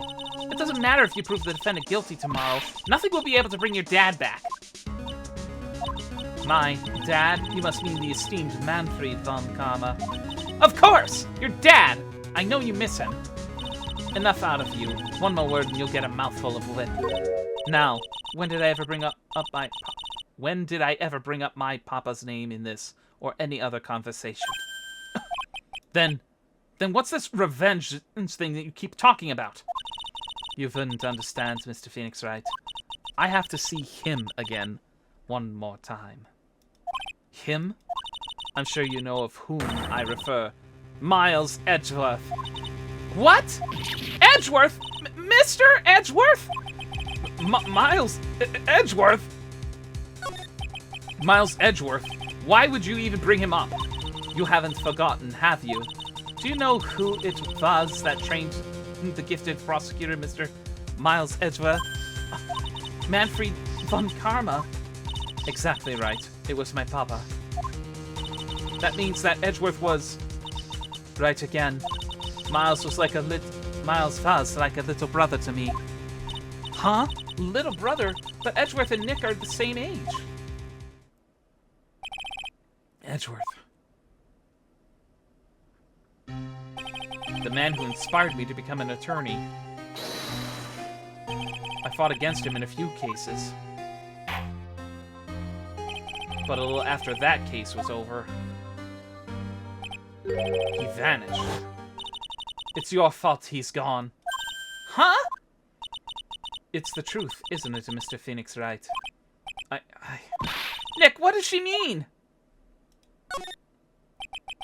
Edgeworth was never quite the same after that case, and then with the case after that one, he never set foot in court again.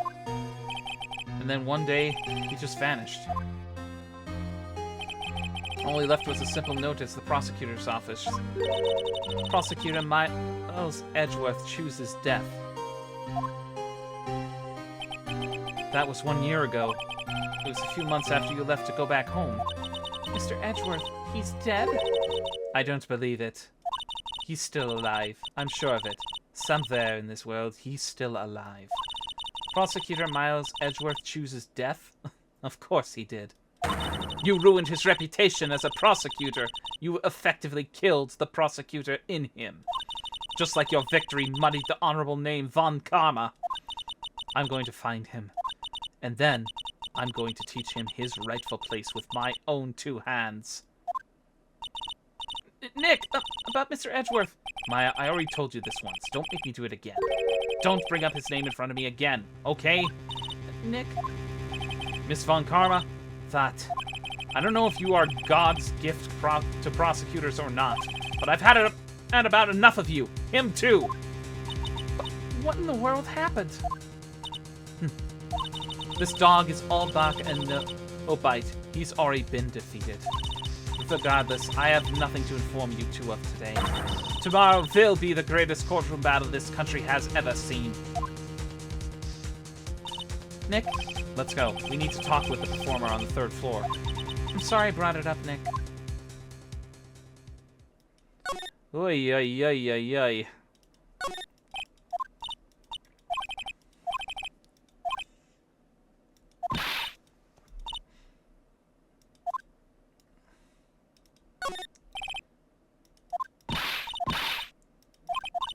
What? It wasn't that funny? You know, I've already done that before.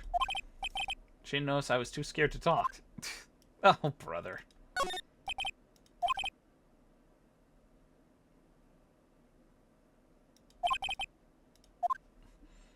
Those step siblings, she really did look up to Edgeworth. Yeah, I can see that.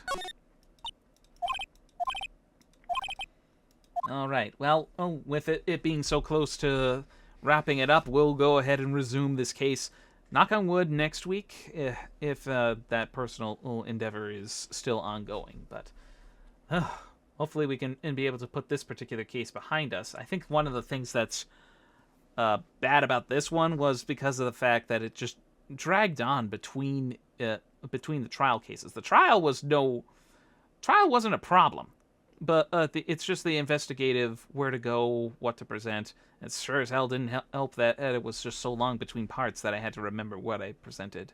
So we'll definitely pick this up again next Sunday. As for Thursday, well, there's a new game that's coming out, and I'm looking forward to trying that out too. So we'll jump into that when that time comes.